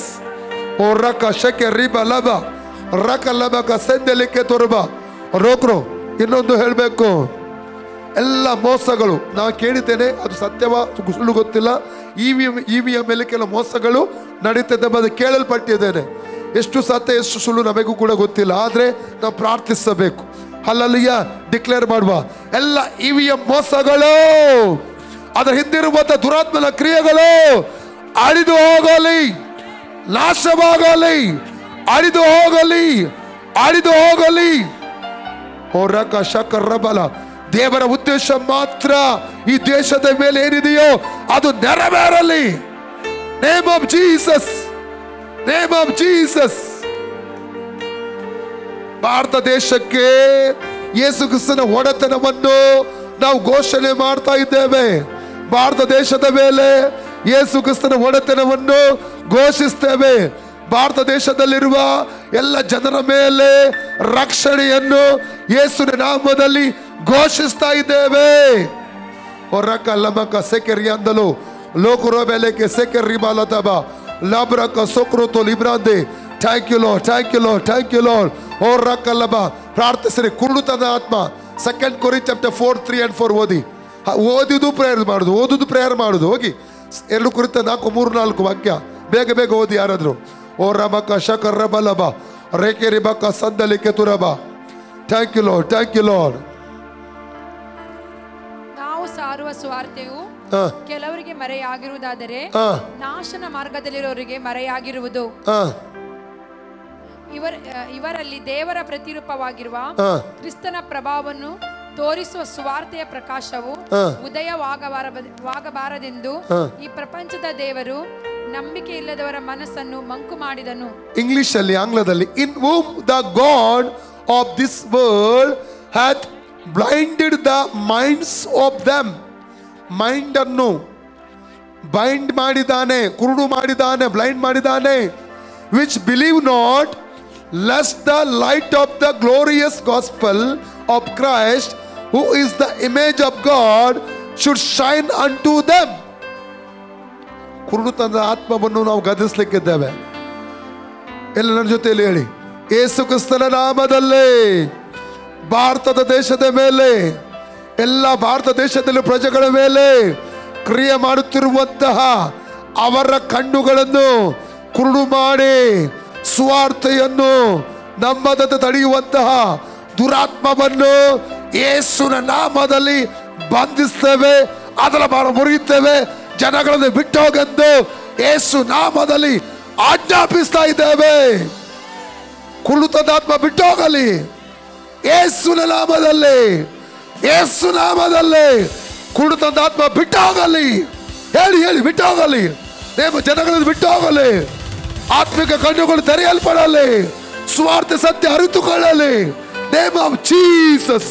ಓ ರಬಲ ಕತೆರೆ ಬಲಬ ರಕಲಮ ಕಸಕರಬ ಲೆಬೆರೆಕೆ ರೆಬೆಲೆಕೆ ತೇಬೆ ಓ ರಿಬಲ. ಅವಘಡದ ಆತ್ಮ, ಅವಘಡದಿಂದ ಎಷ್ಟೋ ಜನ ಇವತ್ತು ಸಾಯ್ತಾ ಇದ್ದಾರೆ ಅಪಘಾತದಿಂದ. ಹಲ್ಲೆಲೂಯಾ. ಅದಕ್ಕೆ ವಿರುದ್ಧವಾಗಿ ನಿಲ್ಬೇಕು. ಯಾಕಂದ್ರೆ ಮ್ಯಾಥ್ಯೂ 17:14-21 ವಾಕ್ಯ ಓದುವಾಗ ಒಬ್ಬ ಹುಡುಗನಿಗೆ ದುರಾತ್ಮ ಹಿಡಿದಿತ್ತು. ಅದು ನೀರಲ್ಲಿ ಕೆಡವುತ್ತಾ ಇತ್ತು, ಬೆಂಕಿಯಲ್ಲಿ ಬೀಳಿಸ್ತಾ ಇತ್ತು. ಅವಘಡಕ್ಕೆ ಒಳಪಡಿಸುವಂತ ಆತ್ಮಗಳು. ಹಲ್ಲೆಲೂಯಾ. ಬೇಕಾದ್ರೆ ಓದ್ಬೋದು ಆ ವಾಕ್ಯವನ್ನು. ಹಲ್ಲೆಲೂಯಾ. ಅವನು ಜನರ ಗುಂಪಿನ ಬಳಿಗೆ ಬಂದಾಗ ಒಬ್ಬನು ಆತನ ಹತ್ತಿರಕ್ಕೆ ಬಂದು ಆತನ ಮುಂದೆ ಮೊಣಕಾಲಲ್ಲಿ ವಂದಿಸಿ, ಸ್ವಾಮಿ, ನನ್ನ ಮಗನನ್ನು ಕರುಣಿಸು, ಅವನು ಮೂರ್ಛಾ ರೋಗದಿಂದ ಬಹಳ ಕಷ್ಟಪಡುತ್ತಾನೆ, ಹಾಗಾಗಿ ಬೆಂಕಿಯಲ್ಲಿಯೂ ಹಾಗಾಗಿ ನೀರಿನಲ್ಲಿಯೂ ಬೀಳುತ್ತಿರುವನು. ಅವನನ್ನು ನಿನ್ನ ಶಿಷ್ಯರ ಬಳಿಗೆ ಕರೆಕೊಂಡು ಬಂದಿದ್ದೇವೆ, ಆದರೆ ಅವನಿಗೆ ವಾಸಿ ಮಾಡೋದಕ್ಕೆ ಅವರಿಂದ ಆಗದೆ ಹೋಯಿತು ಅಂದನು. ಅದಕ್ಕೆ ಯೇಸು, ಎಲ್ಲ ನಂಬಿಕೆ ಇಲ್ಲದಂಥ ಮೂರ್ಖ ಸಂತಾನವೇ, ನಾನು ಇನ್ನೆಷ್ಟು ದಿನ ನಿಮ್ಮ ಸಂಗಡ ಇರಲಿ, ಇನ್ನೆಷ್ಟು ದಿನ ನಿಮ್ಮನ್ನು ಸಹಿಸಿಕೊಳ್ಳಲಿ? ಅವನನ್ನು ಇಲ್ಲಿ ನನ್ನ ಬಳಿಗೆ ತಕ್ಕೊಂಡು ಬನ್ನಿರಿ ಅಂದನು. ಯೇಸು ಅವನನ್ನು ಗದರಿಸಿ ದೆವ್ವ ಅವನನ್ನು ಬಿಟ್ಟು ಹೋಯಿತು. ಆ ಕ್ಷಣವೇ ಆ ಹುಡುಗನಿಗೆ ಸ್ವಸ್ಥವಾಯಿತು. ಆಮೆನ್. ಹಲ್ಲೆಲೂಯಾ. ಅಪಘಾತದ ಆತ್ಮ, ಹಲ್ಲೆಲೂಯಾ. ಮೊದಲು ಭಾರತ ದೇಶ, ನಮ್ಮ ರಾಜ್ಯ, ನಮ್ಮ ಜಿಲ್ಲೆ, ನಮ್ಮ ಊರ ಬಿಟ್ಟು ಹೋಗ್ಲಿಕ್ಕೆ ಅಪ್ಪಣೆ ಕೊಡುವ. ಯೇಸುವಿನ ನಾಮದಲ್ಲಿ, ಯೇಸುವಿನ ನಾಮದಲ್ಲಿ ನಮ್ಮ ದೇಶದಲ್ಲಿ ಕ್ರಿಯೆ ಮಾಡುತ್ತಿರುವಂತಹ, ನಮ್ಮ ರಾಜ್ಯದಲ್ಲಿ ಕ್ರಿಯೆ ಮಾಡುತ್ತಿರುವಂತಹ, ನಮ್ಮ ಜಿಲ್ಲೆಯಲ್ಲಿ ಕ್ರಿಯೆ ಮಾಡುತ್ತಿರುವಂತಹ, ನಮ್ಮ ಊರಲ್ಲಿ ಕ್ರಿಯೆ ಮಾಡುತ್ತಿರುವಂತಹ ಅವಘಡದ ಆತ್ಮವನ್ನು ಬಂಧಿಸ್ತಾ ಇದ್ದೇವೆ. ಅದರ ಬಲ ಮುರಿತಾ ಇದ್ದೇವೆ, ಅದನ್ನು ಕದಲಿಸ್ತಾ ಇದ್ದೇವೆ. ಓ ರಬಲ ಶಕರ ಬಲವ, ಓ ರಿಬಾ ಬಾಬಾ ಬಿಟ್ಟಾಗ ಅಪ್ಪಣೆ ಕೊಡ್ತಾ ಇದ್ದೇವೆ. ಓ ರಿಬಾ ಬಾಬಾ, ಅಪಘಾತದ ಆತ್ಮಕ್ಕೆ ವಿರುದ್ಧವಾಗಿ ತೀರ್ಪನ್ನು ಕಲ್ಪಿಸ್ತಾ ಇದ್ದೇವೆ. ಬಿಟ್ಟಾಗ ಅಪ್ಪಣೆ ಕೊಡ್ತಾ ಇದ್ದೇವೆ. ಯೇಸುವಿನ ನಾಮದಲ್ಲಿ ನಮ್ಮ ಕುಟುಂಬದಲ್ಲಿ, ಸಭೆಗಾಗಿ ನಾವು ಪ್ರಾರ್ಥಿಸುವ. ಯೇಸುವಿನ ನಾಮದಲ್ಲಿ ನಮ್ಮ ಕುಟುಂಬದಲ್ಲಿ, ಕುಟುಂಬದ ಸದಸ್ಯರಿಗೆ ವಿರುದ್ಧವಾಗಿ, ಸಭೆಗೆ ವಿಶ್ವಾಸಗಳಿಗೆ ವಿರುದ್ಧವಾಗಿ ಕ್ರಿಯೆ ಮಾಡುತ್ತಿರುವಂತಹ ಅವಘಡದ ಆತ್ಮವನ್ನು ಯೇಸುವಿನ ನಾಮದಲ್ಲಿ ಬಂಧಿಸ್ತಾ ಇದ್ದೇವೆ. ಅದ ಬಲ ಮುರಿದು ಹೊರ ತೋಪುತ್ತಾ ಇದ್ದೇವೆ. ಅದೇ ಸಂಭವಿಸಲಿ ಯೇಸು ನಾಮದಲ್ಲಿ. ಓ ರಕ ಶಕರ ಬಲಕ, ಓ ರಿಬಕ ಶಂದಲೇಕೆ ತುರಬ. ಆತ್ಮಹತ್ಯೆ ಆತ್ಮ. ನಿನ್ನೆ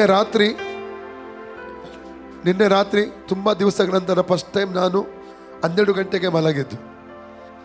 12 ಗಂಟೆಗೆ ಮಲಗಿದೆ. 3 ಕಾಲಕ್ಕೆ, ಕರೆಕ್ಟ್ 3 ಕಾಲ ಅವಾಗ ಒಂದು ಕನಸು ಬಿತ್ತು. ಕನಸಲ್ಲಿ ನಮ್ಮ ಸಭೆಯಲ್ಲಿರುವಂಥ ಒಂದು ಸಹೋದರಿ ಪಾಯ್ಸನ್ ತೆಗೆದುಕೊಳ್ಳುವ ಹಾಗೆ ಕ್ಲಿಯರ್ ಆಗಿ ನಾನು ನೋಡಿದೆ. ಅದ ನಂತರ ಎಚ್ಚರಿಕೆ, ಮನಸ್ಸಿನ ಸಮಾಧಾನ ಹೋಯಿತು ನಂದು. ನಾನು ಮಿಸಸ್ಗೆ ಆವಾಗಲೇ ಹೇಳಿದೆ, ಮತ್ತು ಬೈಂಡ್ ಮಾಡಿ ಪ್ರೇಯರ್ ಮಾಡಿದೆ. ನಾನು ಇವತ್ತು ಬೆಳಿಗ್ಗೆ ಅವರ ಹಸ್ಬೆಂಡ್ಗೆ ನಾನು ಫೋನ್ ಮಾಡಿ ಹೇಳಿದೆ, ಹೀಗೆ ನಾನು ನೋಡಿದ್ದೆ ಎಂಬುದಾಗಿ, ಪ್ರೇಯರ್ ಕೂಡ ಮಾಡಿದ್ದೇನೆ ಎಂಬುದಾಗಿ. ಹಲ್ಲೆಲೂಯಾ.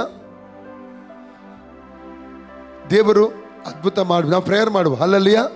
ಆತ್ಮಹತ್ಯೆಗೆ ನಡೆಸುವಂಥದ್ದು ಒಂದು ದುರಾತ್ಮನ ಕಾರ್ಯ. ನಮ್ಮ ಮಾರ್ಕ 5ನೇ ಅಧ್ಯಾಯ 1ರಿಂದ ನಾವು ಓದುವಾಗ, ಆ ದೆವ್ವ ಹಿಡಿದಂಥ ಗೆದನೇರ ಸೀಮೆಯಲ್ಲಿರುವಂತಹ ವ್ಯಕ್ತಿ ಕಲ್ಲುಗಳಿಂದ ತನ್ನ ಶರೀರವನ್ನು ಜಜ್ಜುತ್ತಾ ಇದ್ದ. ಹೌದಾ? ಯೂದ ಏನು ಮಾಡಿದ? ಎಲ್ಲ ವಾಕ್ಯ ಓದಲಿಕ್ಕೆ ಸಮಯ ಇಲ್ಲ. ಮ್ಯಾಥ್ಯೂ 27 ನಾವು 1 to 4 ವರೆಗೆ ಓದಿದ್ರೆ ಯೂದ ಉರ್ಲಾಕಿಕೊಂಡು ವ್ಯವಸ್ಥಿತವಾಗಿ ಸತ್ತ ಅಂತ ವಾಕ್ಯ ಹೇಳ್ತದೆ. 1 ಸಾಮುವೇಲ್ ಚಾಪ್ಟರ್ 31, 1 ಅರಸು 1 ಸಾಮುವೇಲ 31ನೇ ಅಧ್ಯಾಯ 1ರಿಂದ 5 ವಾಕ್ಯ ಓದಿದ್ರೆ ಸೌಲ ಕತ್ತಿಯ ಮೇಲೆ ಬಿದ್ದು ಆತ್ಮಹತ್ಯೆ ಮಾಡಿಕೊಂಡು ಸತ್ತ. ಹೌದಾ? ಐತೋಫೆಲ್ ಎಂಬಂಥ ವ್ಯಕ್ತಿ ನಾವು ನೋಡೋದಾದ, ಐತೋಫೆಲ್ ಎಂಬಂಥ ವ್ಯಕ್ತಿಯ ಬಗ್ಗೆ ನಾವು ನೋಡ್ತೇವೆ. ಯಾರ ದಾವೀದನ ಮಂತ್ರಿ ಆಗಿದ್ದ, ಅವನ ಮಗ ಅಬ್ಷಾಲೋಮನ ಕೂಡಿಕೊಂಡು ಇವನಿಗೆ ಎದುರಾಗಿ ಬಿದ್ದ. 2 ಸಾಮುವೇಲ 15:12, 2 ಸಾಮುವೇಲ 15:31 ಓದುದು ಬೇಡ. ಹಲ್ಲೆಲೂಯಾ. ಮಾತ್ರವಲ್ಲ 2 ಸಾಮುವೇಲ 17:14, 2 ಸಾಮುವೇಲ 17:23. ಅವನ ಹೆಸರೇನು? ಐತೋಫೆಲ. 2 ಸಾಮುವೇಲ 17:23 ಹೇಳ್ತದೆ, ಅವನು ಕೂಡ ಏನು ಮಾಡಿದ? ಉರುಳಾಕಿಕೊಂಡು ಆತ್ಮಹತ್ಯೆ ಮಾಡಿಕೊಂಡ. ಆತ್ಮಹತ್ಯೆ ಯಾರು ಮಾಡುವುದಂದ್ರೆ ಹಿಂಜಾರಿದವರು, ಹಲ್ಲೆಲೂಯಾ, ಮತ್ತು ನಂಬಿಕೆ ಇಲ್ಲದವರು. ರಕ್ಷಣೆ ಹೊಂದಿದ ಕ್ರೈಸ್ತ ವಿಶ್ವಾಸಗಳು ಆತ್ಮಹತ್ಯೆ ಮಾಡುವುದಿಲ್ಲ. ಒಂದು ವೇಳೆ ರಕ್ಷಣೆ ಹೊಂದಿದ ಕ್ರೈಸ್ತ ವಿಶ್ವಾಸಗಳು ಆತ್ಮಹತ್ಯೆ ಮಾಡಿದರೆ ನೇರವಾಗಿ ನರಕಕ್ಕೆ ಹೋಗುತ್ತಾರೆ. ನೀವು ಹೊಂದಿದ ರಕ್ಷಣೆಯಿಂದ ನಿಮಗೆ ಯಾವುದೇ ಲಾಭ ಇಲ್ಲ. ಚೆನ್ನಾಗಿ ಅರ್ಥ ಮಾಡಿಕೊಳ್ಳಿ. ಹಲ್ಲೆಲೂಯಾ. ಎಷ್ಟೇ ಕಷ್ಟ ಬಂದರೂ ಆತ್ಮಹತ್ಯೆ ಮಾಡಲಿಕ್ಕೆ ಮುಂದೆ ಹೋಗಬೇಡಿ. ಕಾರಣ ಅದರ ಹಿಂದೆ ನಿಮಗೆ ಪ್ರೇರೇಪಿಸುವಂಥದ್ದು ಆತ್ಮಹತ್ಯೆ ಮಾಡಲಿಕ್ಕೆ ಒಂದು ದುರಾತ್ಮವಾಗಿರುತ್ತದೆ. ಹಲ್ಲೆಲೂಯಾ. ನಾವು ಈ ಆತ್ಮಹತ್ಯೆ ಆತ್ಮ ದೇಶ, ರಾಜ್ಯ, ಜಿಲ್ಲೆ ಬಿಟ್ಟು, ಸಭೆ ಬಿಟ್ಟು, ಕುಟುಂಬವನ್ನು ಬಿಟ್ಟು ಹೋಗ್ಲಿಕ್ಕೆ ಹೇಳುವ. ಯೇಸುವಿನ ನಾಮದಲ್ಲಿ ಆತ್ಮಹತ್ಯೆ ಆತ್ಮಕ್ಕೆ ವಿರುದ್ಧವಾಗಿ ನಾವು ನಿಲ್ತಾ ಇದ್ದೇವೆ. ನಮ್ಮ ದೇಶವನ್ನು, ನಮ್ಮ ರಾಜ್ಯವನ್ನು, ದೇಶದ ಜನರನ್ನು, ರಾಜ್ಯದ ಜನರನ್ನು, ಜಿಲ್ಲೆಯನ್ನು, ಜಿಲ್ಲೆಯ ಜನರನ್ನು, ನಮ್ಮ ಕುಟುಂಬವನ್ನು, ಕುಟುಂಬದ ಜನರನ್ನು, ಸಭೆಯನ್ನು, ಸಭೆಯ ಜನರನ್ನು ಬಿಟ್ಟು ಹೋಗೆಂದು ಯೇಸು ನಾಮದಲ್ಲಿ ಆಜ್ಞಾಪಿಸ್ತಾ ಇದ್ದೇವೆ. Name of Jesus. ಓ ರಬಕ ಶಕರ ಬಲಬ ರೇಬೆಲೆಕೆ ಸೆಕರಿ ಅಂದಲಬ ರೋಕೋ ರಿಬಕ ಶಾಂದಲೆ ಲೇಬ್ರೆ. ಆತ್ಮಹತ್ಯೆ ಆತ್ಮ ಬಿಟ್ಟು ಹೋಗಲಿ, ಜನರನ್ನು ಬಿಟ್ಟು ಹೋಗಲಿ. Name of Jesus, name of Jesus, name of Jesus. ಸಭೆಯನ್ನು ಬಿಟ್ಟು ಹೋಗಲಿ, ವಿಶ್ವಾಸಗಳನ್ನು ಬಿಟ್ಟು ಹೋಗಲಿ, ನೇಮ್ ಆಫ್ ಜೀಸಸ್. ಈ ಊರನ್ನು ಬಿಟ್ಟು ಹೋಗಲಿ, ನೇಮ್ ಆಫ್ ಜೀಸಸ್. ಹೊರಕ ಶಕರಬ ವೈಮನಸ್ಸಿನ ಆತ್ಮ ಅಥವಾ ಜಗಳದ ಆತ್ಮ. ಒಂದು ದಿನ ಕ್ರೈಸ್ತ ವಿಶ್ವಾಸಿಗಳಾದ ಗಂಡ ಹೆಂಡತಿ, ಚಿಕ್ಕ ವಿಷಯ, ಅವತ್ತು ಚರ್ಚಿಗೆ ಹೋಗ್ಲಿಕ್ಕಿತ್ತು. ಗಂಡ ಹೇಳಿದ ಸ್ಕೂಟ್ರಲ್ಲಿ ಹೋಗುವ, ಹೆಂಡತಿ ಹೇಳಿದ್ದು ಕಾರಲ್ಲಿ ಹೋಗುವ. ಚಿಕ್ಕ ವಿಷಯ ಅದು. ಜಸ್ಟ್ ಮಾತಿಗೆ ಮಾತು ಬೆಳೆದು ಜಗಳ ಸ್ಟಾರ್ಟ್ ಆಯಿತು. ಒಳ್ಳೆ ಅನ್ಯ ಭಾಷೆ ಗಂಟೆಗಟ್ಟಲೆ ಮಾತಾಡುವವರು, ಪ್ರಾರ್ಥನೆ ಮಾಡು, ಉಪವಾಸ ಮಾಡು, ವಾಕ್ಯ ಒಳ್ಳೆ ತಿಳಿದಂಥ ವಿಶ್ವಾಸಿಗಳು. ಸಡನ್ಲಿ ಆಗಿ ಅವರ ಆತ್ಮಕಣ್ಣು ತೆರೆಯಲ್ಪಟ್ಟು ಇಬ್ಬರು ನೋಡ್ತಾ ಇದ್ದಾರೆ. ಎರಡು ದುರಾತ್ಮಗಳು ಮುಂದುಗಡೆ ನಿಂತು ಜೋರ್ ನೆಗಾಡ್ತಾ ಇವೆ. ಆವಾಗ ಇವ್ರಿಗೆ ಗೊತ್ತಾಯ್ತು ಈ ಜಗಳ ಬಂದದ್ದು ಈ ದುರಾತ್ಮಗಳಿಂದ ಎಂಬುದಾಗಿ. ಇಬ್ಬರು ಒಟ್ಟಿಗೆ ಕೈ ಹಿಡ್ಕೊಂಡು ಯೇಸುವಿನ ನಾಮದಲ್ಲಿ ಜಗಳದ ಆತ್ಮವನ್ನು ಬಂಧಿಸ್ತವೆ, ಬಿಟ್ಟೋಗಿ ಎಂಬುದಾಗಿ ಹೇಳಿದ್ರು. ಅವಾಗಲೇ ಜಗಳ ಕೂಡ ನಿಂತು ಹೋಯಿತು. ಎಷ್ಟಂಗೆ ಅರ್ಥ ಆಗ್ತಾ ಇದೆ. ಚಿಕ್ಕ ಚಿಕ್ಕ ವಿಷಯಗಳಿಗೆ ಡೈವೋರ್ಸ್ ಇವತ್ತಿನ ದಿನಗಳು ನೋಡ್ತೇವೆ. ಈವನ್ ಕ್ರೈಸ್ತ ವಿಶ್ವಾಸಿಗಳಲ್ಲಿ ಕಡೆ ಕಾಣ್ತೇವೆ ನಾವು. ಅಂಡರ್ಸ್ಟ್ಯಾಂಡಿಂಗ್ ಇಲ್ಲ. ಎಷ್ಟೋ ಕಡೆಗಳಲ್ಲಿ ಮದುವೆಗಳು ಮುರಿದು ಬೀಳ್ತಾ ಇದೆ. ಜಗಳಗಳು, ಮನಸ್ತಾಪಗಳು, ಪ್ರಾಪರ್ಟಿ ವಿಷಯದಲ್ಲಿ ಜಗಳಗಳು ಇವತ್ತು ನಾವು ಕಾಣ್ತಾ ಇದ್ದೇವೆ. ಅಲ್ಲಲ್ಲಿ ಮನಸ್ತಾಪದ ಆತ್ಮ ಇದೆ, ಜಗಳದ ಆತ್ಮ ಇದೆ. ಅದನ್ನು ಬಂಧಿಸಿ ನಾವು ಪ್ರಾರ್ಥಿಸುವ. ಯೇಸುವಿನ ನಾಮದಲ್ಲಿ ಜಗಳದ ಆತ್ಮಕ್ಕೆ ವಿರುದ್ಧವಾಗಿ, ಮನಸ್ತಾಪದ ಆತ್ಮಕ್ಕೆ ವಿರುದ್ಧವಾಗಿ, ನಾವು ಕೋಪದ ಆತ್ಮಕ್ಕೆ ವಿರುದ್ಧವಾಗಿ ನಿಲ್ತಾ ಇದ್ದೇವೆ. ನಮ್ಮ ದೇಶವನ್ನು, ದೇಶದ ಜನರನ್ನು, ರಾಜ್ಯವನ್ನು, ರಾಜ್ಯದ ಜನರನ್ನು, ಜಿಲ್ಲೆಯನ್ನು, ಜಿಲ್ಲೆಯ ಜನರನ್ನು, ನಮ್ಮ ಸಭೆಯನ್ನು, ಸಭೆಯ ಜನರನ್ನು, ನಮ್ಮ ಕುಟುಂಬವನ್ನು, ಕುಟುಂಬದ ಜನರನ್ನು, ನಮ್ಮ ಕುಟುಂಬ ಜೀವಿತವನ್ನು ಬಿಟ್ಟೋಕೆಂದು ಅಪ್ಪಣೆ ಕೊಡ್ತಾ ಇದ್ದೇವೆ. ಯೇಸುವಿನ ನಾಮದಲ್ಲಿ ದೈವಿಕ ಸಮಾಧಾನವನ್ನು ನಾವು ರಿಲೀಸ್ ಮಾಡ್ತಾ ಇದ್ದೇವೆ. ಓರಬಕ ಶಕರ್ರಬಲ ರೋಕೊಲಿಬಕ ಸಂದಲ್ಲಿ ಬೇರೆ ಲಿಬ್ರೆಕೆ ವ್ಯಭಿಚಾರದ ಆತ್ಮ. ಹೋಶೇಯ 4:12, ಬುಕ್ ಆಫ್ ಹೋಶೇಯ 4:12 ನಾವು ನೋಡ್ತೇವೆ. ವ್ಯಭಿಚಾರದ ಆತ್ಮ ಇವತ್ತು ನಾವು ನೋಡ್ತಾ ಎಲ್ಲೆಲ್ಲ ವ್ಯಭಿಚಾರದ ಆತ್ಮಗಳು ಕ್ರಿಯೆ ಮಾಡ್ತಾ ಇರುವಂಥದ್ದು ಕಾಣ್ತಾ ಇದ್ದೇವೆ.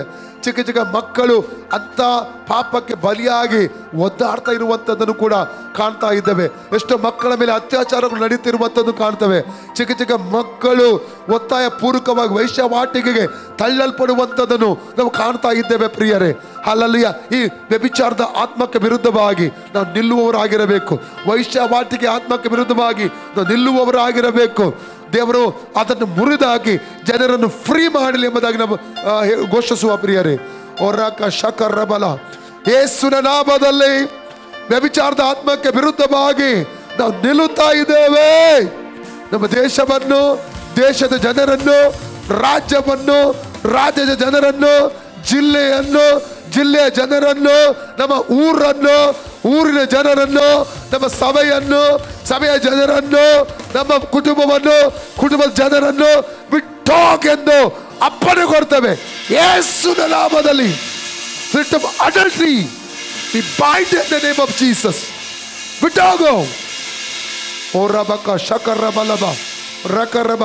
ಆಕ್ಚುಲಿ ಮಾಟ ಮಂತ್ರಗಳನ್ನು ಮಾಡಿ ದೇವ ಜನಕ್ಕೆ ವಿರುದ್ಧವಾಗಿ ಈ ರೀತಿಯ ಆತ್ಮಗಳನ್ನು ಬಿಡುಗಡೆ ಮಾಡ್ತಾರೆ. ಈ ರೀತಿಯ ವ್ಯಭಿಚಾರದ ಆತ್ಮಗಳನ್ನು ರಿಲೀಸ್. ಯಾಕಂದ್ರೆ ನಂಬರ್ಸ್ ಚಾಪ್ಟರ್ 25 ಅಲ್ಲಿ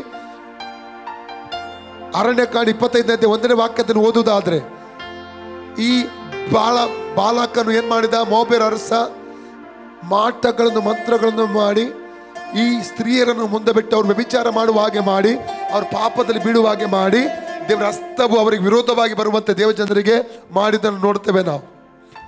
ಹಲ್ಲೆಲೂಯ.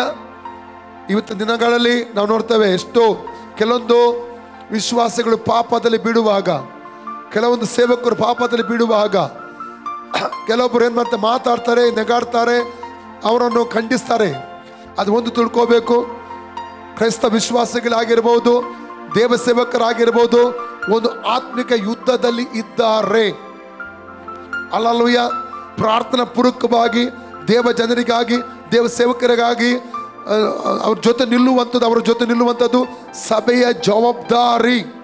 ಪೌಲ ಪದೇ ಪದೇ ಹೇಳ್ತಾನೆ. ಆ ವಿಷಯಕ್ಕೆ ನಾನು ಎಷ್ಟು ಬೇರೆ ಯಾವ ಕ್ಲಾಸ್ ಬರುವಾಗ ಅದರಲ್ಲಿ ಬರ್ತೇನೆ ನಾನು. ಪದೇ ಪದೇ ಪೌಲನ್ನು ಕೇಳಿಕೊಳ್ಳುವಂತ ಒಂದು ಮಾತು ಉಂಟು, ನನಗೋಸ್ಕರ ಪ್ರಾರ್ಥಿಸಿ, ನನಗೋಸ್ಕರ ಪ್ರಾರ್ಥಿಸಿ ಎಂಬುದಾಗಿ ಪದೇ ಪದೇ ಪೌಲನು ಹೇಳುವಂತ ಒಂದು ಪದ, ಪುನರ್ವರ್ತಿಸುವಂತ ಪದ ನಾವು ನೋಡ್ತೇವೆ. ಹಲ್ಲೆಲೂಯ. ದೇವ ಸೇವಕರಿಗೆ ಪ್ರಾರ್ಥಿಸುವುದು ಸಭೆಯ ವಿಶ್ವಾಸಗಳ ಕರ್ತವ್ಯ. ಸುವಾರ್ತಿಕರಾಗಿರ್ಬೋದು, ಪ್ರವಾದಿಗಳಾಗಿರ್ಬೋದು, ಅಪೊಸ್ತಲರಾಗಿರ್ಬೋದು, ಹಲ್ಲೆಲೂಯ, ಎಲ್ಲರಿಗೋಸ್ಕರ ಪ್ರಾರ್ಥಿಸುವುದು ಸಭೆಯ ಒಂದು ಕರ್ತವ್ಯವಾಗಿರುತ್ತದೆ. ಓ ರಬಕ ಶಕರ, ಕಾರಣ ಅವರು ಆತ್ಮಿಕ ಯುದ್ಧದಲ್ಲಿರ್ತಾರೆ, ಅವರು ಮುಂದಿನ ಸಾಲಿನಲ್ಲಿ ಯುದ್ಧದಲ್ಲಿ ಇರ್ತಾರೆ. ಸೈತಾನ ಏನ್ ಮಾಡ್ತಾನೆ? ಬೀಳಿಸ್ಲಿಕ್ಕೆ, ಅವರನ್ನು ನಾಶ ಮಾಡಲಿಕ್ಕೆ ಅವರ ಎಲ್ಲ ತಂತ್ರಗಳನ್ನು ಉಪಯೋಗ ಮಾಡ್ತಾ ಇರ್ತಾನೆ. ಅರ್ಥ ಮಾಡ್ಕೊಳ್ಳಿ. ಹಲ್ಲೆಲೂಯ. ಈ ಸಮಯದಲ್ಲಿ ನಾವು ಪ್ರಾರ್ಥನೆ ಮಾಡುವ ಪ್ರಿಯರೇ, ಓ ರಕ ಶಕ ರಬ ಲಕತುರು ರೆಬೆಕೆ ಸೆದ್ದಲ್ಲಿ ಕತರ ಅಲ್ಲ, ಯೇಸುವಿನ ನಾಮದಲ್ಲಿ ವ್ಯಭಿಚಾರದ ಆತ್ಮಕ್ಕೆ ವಿರುದ್ಧವಾಗಿ ನಾವು ನಿಲ್ತಾ ಇದ್ದೇವೆ. ಮಾಟ ಮಂತ್ರದ ಆತ್ಮಕ್ಕೆ ವಿರುದ್ಧವಾಗಿ ನಿಲ್ತಾ ಇದ್ದೇವೆ. ದೇವ ಸೇವಕರನ್ನು, ಸಭಾಪಾಲಕರನ್ನು, ಅಪೊಸ್ತಲರನ್ನು, ಪ್ರವಾದಿಗಳನ್ನು, ಸುವಾರ್ತಿಕರನ್ನು, ಬೋಧಕರನ್ನು, ಕ್ರೈಸ್ತ ವಿಶ್ವಾಸಿಗಳನ್ನು ಬಿಟ್ಟೋಗೆಂದು ಅಪ್ಪಣೆ ಕೊಡ್ತಾ ಇದ್ದೇವೆ. ರೈಟ್ ನೌ ಬಿಟ್ಟೋಗು, ನೇಮ್ ಆಫ್ ಜೀಸಸ್. ಒರಕ ಶಕ ರಬ ರೇಖೆ ರೀಬ ಶಬ. ಸ್ವಲ್ಪ ಅನ್ಯ ಭಾಷೆ ಮಾತಾಡಿ. ದೇವ ಸೇವಕರ ಮೇಲೆ ಜಯ ಉಂಟಾಗಲಿ, ದೇವ ಸೇವಕರಿಗೆ ಬಲ ಉಂಟಾಗಲಿ, ದೇವ ಸೇವಕರಿಗೆ ಜಯ ಉಂಟಾಗಲಿ. ಹೊರಕಲ್ಲ ಬಕ ಸಕರ್ರಬ ಲೆಬ್ರೆಕೆ ಸೆಕರಿ ಎಂದು ಲೋಕರಿ ಬಲ. ನಿಮಗೆ ಒಂದು ವಿಷಯ ಹೇಳ್ತೇನೆ, ಗೊತ್ತುಂಟ? ಒಬ್ಬ ಲೋಕ ಪ್ರಸಿದ್ಧ ಒಬ್ಬ ದೇವ ಸೇವಕರು ಒಂದು ರಾಜ್ಯಕ್ಕೆ, ಒಂದು ದೊಡ್ಡ ಪಟ್ಟಣಕ್ಕೆ ಸ್ವಾರ್ಥ ಕೂಟಕ್ಕಾಗಿ ಹೋಗಿದ್ರು.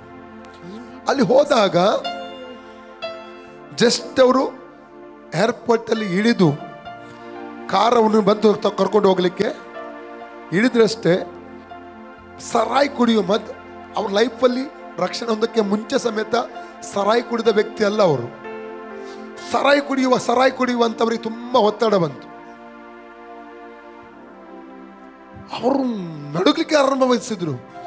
ಪ್ರೇಯರ್ ಮಾಡಿದ್ರು, ಯೇಸುವೇ ಏನಪ್ಪ ಈ ಶೋಧನೆ, ನನ್ನ ಜೀವಮಾನದಲ್ಲಿ ನಾನು ಸರಾಯಿ ಕುಡಿಯಲೇ ಇಲ್ಲ, ಯಾಕೆ ಈ ರೀತಿ ಶೋಧನೆ ಬರ್ತಾ ಇದೆ? ಆಗ ಯೇಸುಸ್ವಾಮಿ ಅವರಿಗೆ ಹೇಳಿದ್ರು, ಇಲ್ಲಿಯ ಅಂತರಿಕ್ಷ ಕುಡುಕತನ ಆತ್ಮದಲ್ಲಿ ತುಂಬಲ್ಪಟ್ಟಿದೆ. ಇಲ್ಲಿ ಕುಡುಕರೇ ತುಂಬಿದ್ದಾರೆ. ಕುಡುಕತನ ಆತ್ಮ ಈ ಪಟ್ಟಣವನ್ನು ಆಳ್ವಿಕೆ ಮಾಡ್ತಾ ಇದೆ.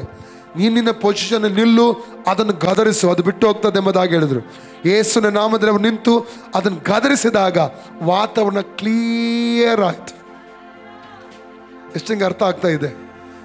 ದೇವ ಜನರಿಗೆ ಒಂದು ಪ್ರಾಂತ್ಯಕ್ಕೆ ಹೋದಾಗ, ಕೆಲವೊಂದು ಪ್ರಾಂತ್ಯಕ್ಕೆ ಹೋಗುವಾಗ ವ್ಯಭಿಚಾರದ ಪ್ರೇರೇಪಣೆಗಳು ಬರ್ತದೆ, ಕೆಲವು ಪ್ರಾಂತ್ಯಕ್ಕೆ ಹೋದಾಗ ಸಿಗರೇಟ್ ಸೇದುವಂಥ ಪ್ರೇರೇಪಣೆ ಬರ್ತದೆ, ಕೆಲವೊಮ್ಮೆ ಸರಾಯಿ ಕುಡಿಯುವಂಥ, ಅದು ಬಯಸಿದವರಲ್ಲ ನೀವು. ಆ ರೀತಿಯ ಅದರ ಅರ್ಥ ಅಲ್ಲಿ ಅಂತರಿಕ್ಷದಲ್ಲಿ ಆ ರೀತಿಯ ದುರಾತ್ಮಗಳು ಚಲಿಸ್ತಾ ಇರ್ತಾ ಕ್ರಿಯೆ ಮಾಡ್ತಾ ಇರ್ತದೆ. ಅರ್ಥ ಆಯ್ತಲ್ಲ? ನಾವು ಆತ್ಮಿಕವಾದ ರೀತಿಯಲ್ಲಿ ನಾವು ಸೆನ್ಸ್ ಮಾಡಿಕೊಂಡು ವಿವೇಚನೆ ಮಾಡಿಕೊಂಡು ಆ ದುರಾತ್ಮಗಳಿಗೆ ವಿರುದ್ಧವಾಗಿ ನಿಲ್ಲದೆ ಹೋದರೆ ನಾವು ಆ ಪಾಪದಲ್ಲಿ ಬಿದ್ದು ಹೋಗುತ್ತೇವೆ. ಹಲ್ಲೆಲೂಯಾ. ಓ ರಿಬಕ ಶಕರ ಮನಕ. ಅನೇಕರು ಇಂಟರ್ನೆಟ್ಗೆ ಬಲಿಯಾಗಿದ್ದಾರೆ. ಕೆಲವು ಸೈಟ್ಗಳಿಗೆ ಬೇಡ. ನಮ್ಮ ಮಕ್ಕಳು ಸಮೇತ ಯಾವ ಸೈಟಲ್ಲಿ ಇರ್ತಾರೆ, ಏನು ಮಾಡ್ತಾರೆ ನಮಗೆ ಗೊತ್ತಿಲ್ಲ. ನಮ್ಮ ಮಕ್ಕಳಿಗೆ ಕುರಿತಾಗಿ ದೇವರಿಗೆ ದೊಡ್ಡ ಉದ್ದೇಶ ಇದೆ, ವಾಗ್ದಾನಗಳಿದೆ. ನಾವು ಕೂಡ ಬಯಸ್ತೇವೆ ನಮ್ಮ ಮಕ್ಕಳು ಆತ್ಮಿಕವಾಗಿ ಮುಂದೆ ಬರಬೇಕು, ಸೇವೆ ಮಾಡಬೇಕೆಲ್ಲ ಇವು ನಾವು ಕೂಡ.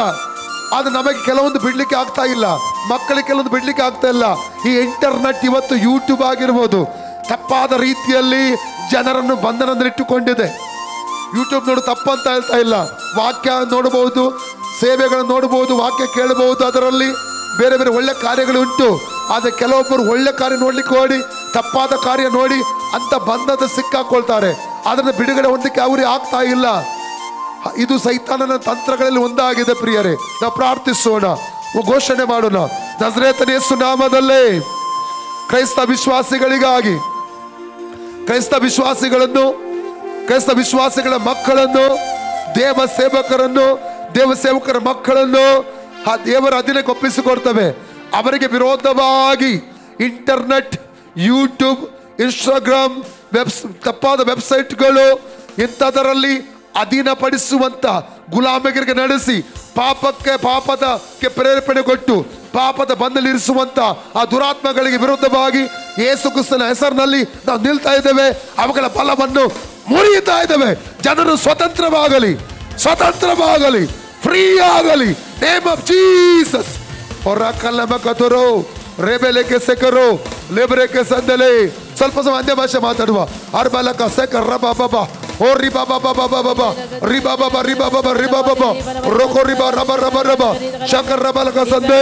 Thank you lord, thank you lord, thank you lord, thank you Jesus. ಹೊರಕಲ್ಲಬೇಕರು ಲಿಬ್ರಕ ಸಂದೆಲೆಕೆ.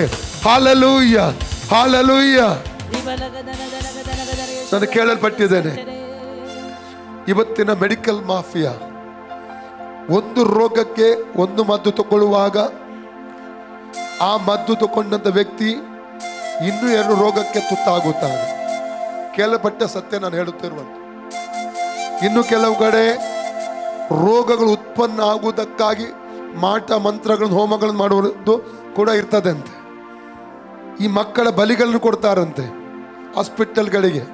ಇದನ್ನು ನಾನು ಪುಸ್ತಕದಲ್ಲಿ ಕೂಡ ಓದಿದೆ. ಯಾವುದು ಕತ್ತಲ ಶಕ್ತಿ ಬಿಡುಗಡೆ, ಅದರಲ್ಲಿ ಕೂಡ ಓದಿದೆ ನಾನು. ಹಲ್ಲೆಲೂಯಾ. ರೋಗಿಗಳು ಆಗೋಬೇಕಂತ ಮಂತ್ರಗಳನ್ನು ಮಾಡುವವರಿದ್ದಾರೆ. ಹಲ್ಲೆಲೂಯಾ. ನಾವು ಅದಕ್ಕೆ ವಿರುದ್ಧವಾಗಿ ನಿಲ್ಲಬೇಕು. ಇದು ಸೈತಾನನ ತಂತ್ರ. ಯೋನ 10:10 ಹೇಳ್ತದೆ, ಕಳ್ಳನ ಬರುವುದು ಕಳ್ಳತನ ಮಾಡಲು, ಹಾಳು ಮಾಡಲು, ಕೊಲ್ಲಲು, ನಾಶ ಮಾಡಲು. ಯೇಸು ಹೇಳ್ತಾರೆ, ನಾನು ಬಂದದ್ದು ಜೀವ ಕೊಡಲು, ಸಮೃದ್ಧಿ ಭರಿತವಾದ ಜೀವ ಅಂತ ಯೇಸು ಸ್ವಾಮಿ ಹೇಳ್ತಾರೆ. ಹಲ್ಲೆಲೂಯಾ. ನಾವು ಅದಕ್ಕೆ ವಿರುದ್ಧವಾಗಿ ನಿಲ್ಲುವ, ಆ ದುರಾತ್ಮಕ್ಕೆ ವಿರುದ್ಧವಾಗಿ ನಜರೇತಿನ ಯೇಸು ನಾಮದಲ್ಲಿ ಮೆಡಿಕಲ್ ಮಾಫಿಯಾಕ್ಕೆ ವಿರುದ್ಧವಾಗಿ ನಿಲ್ತಾ ಇದ್ದೇವೆ. ಮೆಡಿಕಲ್ ಮಾಫಿಯಾದ ಹಿಂದೂಗಳು ನಿಂತಿರುವ ಆ ಸೈತಾನ ಶಕ್ತಿಯನ್ನು, ಆ ದುರಾತ್ಮವನ್ನು, ಆ ಬಲಿ ತೆಗೆದುಕೊಳ್ಳುವ ದುರಾತ್ಮವನ್ನು, ರೋಗಿಗಳನ್ನಾಗಿ ಮಾಡುವಂತ ದುರಾತ್ಮವನ್ನು ನಜರೇತಿನ ಯೇಸು ನಾಮದಲ್ಲಿ ಬಂಧಿಸ್ತಾ ಇದ್ದೇವೆ. ಅದ ಬಲ ಮುರಿದು ಹೋಗಲಿ. Name of Jesus. ಒಂದು ಹಾಡನ್ನು ಹಾಡುವಾಗ ನಾನು ಪ್ರಾರ್ಥನೆ ಮಾಡ್ಲಿಕ್ಕೆ ಹೋಗ್ತೇನೆ. ಪ್ರಾರ್ಥನೆ ಅವಶ್ಯಕತೆ ಮುಂದೆ ಬನ್ನಿ. ಹೊರಬಲ ಕಸಕಿರಿ ಮನದು ಹೋರಿ ಬಲ ಕಸೆ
ಹಾಲೆಲೂಯ. 2 ಕರಗಳೆತ್ತಿ ಕರ್ತನ ದೇಶಕ್ಕೆ ವಂದನೆ ಇಡುವ. ಕರ್ತನ ದೇಶವೇ ನಿನಗೆ ವಂದನೆ ಅಪ್ಪ. ತಂದೆಯಾದ ದೇವರೇ ನಿನಗೆ ವಂದನೆ. ಪರಿಶುದ್ಧಾತ್ಮ ದೇವರೇ ನಿನಗೆ ವಂದನೆ ಹೇಳ್ತಾ ಇದ್ದೇವೆ. ನಮ್ಮ ಮಾತದಲ್ಲಿ ಮಾಡಿದಂತ ಸಕಲ ಉಪಕಾರಗಳಿಗಾಗಿ ನಿನಗೆ ವಂದನೆ ಹೇಳ್ತಾ ಇದ್ದೇವೆ. Thank you Lord Jesus. Thank you lord, thank you Lord. Hallelujah. ತಂದೆ ದೇವರೇ, ಯೇಸುವಿನ ನಾಮದಲ್ಲಿ ಪವಿತ್ರಾತ್ಮನ ಸಹಾಯದೊಂದಿಗೆ ನಿನ್ನ ಪಾದ ಪೀಠಕ್ಕೆ ನಾವು ಬಂದಿದ್ದೇವೆ. ಕರ್ತನೆ, ಕೂಡಿ ಬಂದ ಎಲ್ಲ ನಿನ್ನ ಜನರನ್ನು ಅನುಗ್ರಹ ಮಾಡಿದ ಸ್ತೋತ್ರ. ಆನ್ಲೈನಲ್ಲಿರುವಂಥ ಎಲ್ಲರನ್ನು ನಿನ್ನ ಕೈಗೆ ಒಪ್ಪಿಸ್ಕೊಡ್ತಾ ಅವರು ಕೂಡ ಅನುಗ್ರಹಿಸ್ತಕ್ಕ ಸ್ತೋತ್ರ ಅಪ್ಪ. ಅದೇ ರೀತಿಯಲ್ಲಿ ಕೂಡಿ ಬಂದೆಲ್ಲ ತಿರುಗಿ ಹೋಗುವಾಗಲೂ ಅವರ ಕೂಡ ಎದ್ದುಕೊಂಡು ಬಲಪಡಿಸು ಸ್ವಾಮಿ. ಪ್ರಾರ್ಥನೆ ವಿಜ್ಞಾಪನ ಸೇವೆಯಲ್ಲಿ ಅವರನ್ನು ಇನ್ನೂ ಎಬ್ಬಿಸಿ ಬಲಪಡಿಸಿ ಮುನ್ನಡೆಸಬೇಕೆಂಬುದಾಗಿ ಕರ್ತನೆ ಕೇಳ್ಕೊಳ್ತಾ ಇದ್ದೇನೆ ಸ್ವಾಮಿ. ನಾಳೆ ತಿರುಗಿ ಪುನಃ ಸಿದ್ಧತೆ ಪಾದಪೀಠಕ್ಕೆ ಬರುವಂತೆ ಸಹಾಯ ಮಾಡು. ಮಾನ ಮಹಿಮೆ ನಿನಗೆ ಮಾತ್ರ ನಾವು ಸಲ್ಲಿಸುತ್ತೇವೆ. ಮುದ್ದು ರಕ್ಷಕನಾದ ಯೇಸುವಿನ ಹೆಸರಲ್ಲಿ ತಂದೆಯೇ. ತಂದೆ ದೇವರ ಪ್ರೀತಿ, ಕರ್ತನ ಯೇಸು ಕ್ರಿಸ್ತನ ಕೃಪೆ, ಪವಿತ್ರಾತ್ಮನ ಐಕ್ಯತೆಯಂತೆ ಪರಿಪಾಲನೆಯು ಇಂದಿಗೂ ಎಂದೆಂದಿಗೂ ಸದಾಕಾಲ ನಮ್ಮೆಲ್ಲರ ಜೊತೆಯಲ್ಲಿರಲಿ. ಯೇಸು ರಕ್ತಕ್ಕೆ ಜಯ. ಜಯ ಕೊಟ್ಟ ದೇವರಿಗೆ ಹಲ್ಲೆಲೂಯಾ. ಯೇಸು ರಕ್ತದಡಿ ನಾನಿರುವೆ, ಯೇಸು ರಕ್ತದಡಿ ನಾನಿರುವೆ, ಯೇಸು ರಕ್ತದಡಿ ನಾನಿರುವೆ, ನನಗೆ ಯಾವಾಗಲೂ ಜಯ ಜಯವೇ, ನನಗೆ ಕ್ರಿಸ್ತನಲ್ಲಿ ಜಯ ಜಯವೇ. ಆನಿ ಇಲ್ಲ, ಆನಿ ಇಲ್ಲ, ಆನಿ ಇಲ್ಲ, ಆನಿ ಇಲ್ಲ, ಆನಿ ಇಲ್ಲ, ಆನಿ ಇಲ್ಲ, ಆನಿ ಇಲ್ಲ, ಆನಿ ಇಲ್ಲ, ಆನಿ ಇಲ್ಲ, ನನಗೆ ಯಾವಾಗಲೂ ಜಯ ಜಯವೇ, ನನಗೆ ಕ್ರಿಸ್ತನಲ್ಲಿ ಜಯ ಜಯವೇ. ಯೇಸು ರಕ್ತದಲ್ಲಿ ಜಯ ನಮ್ಮದೇ, ಯೇಸು ವಾಕ್ಯದಲ್ಲಿ ಜಯ ನಮ್ಮದೇ, ಯೇಸು ನಾಮದಲ್ಲಿ ಜಯ ನಮ್ಮದೇ. Hallelujah. Praise the Lord Jesus Christ.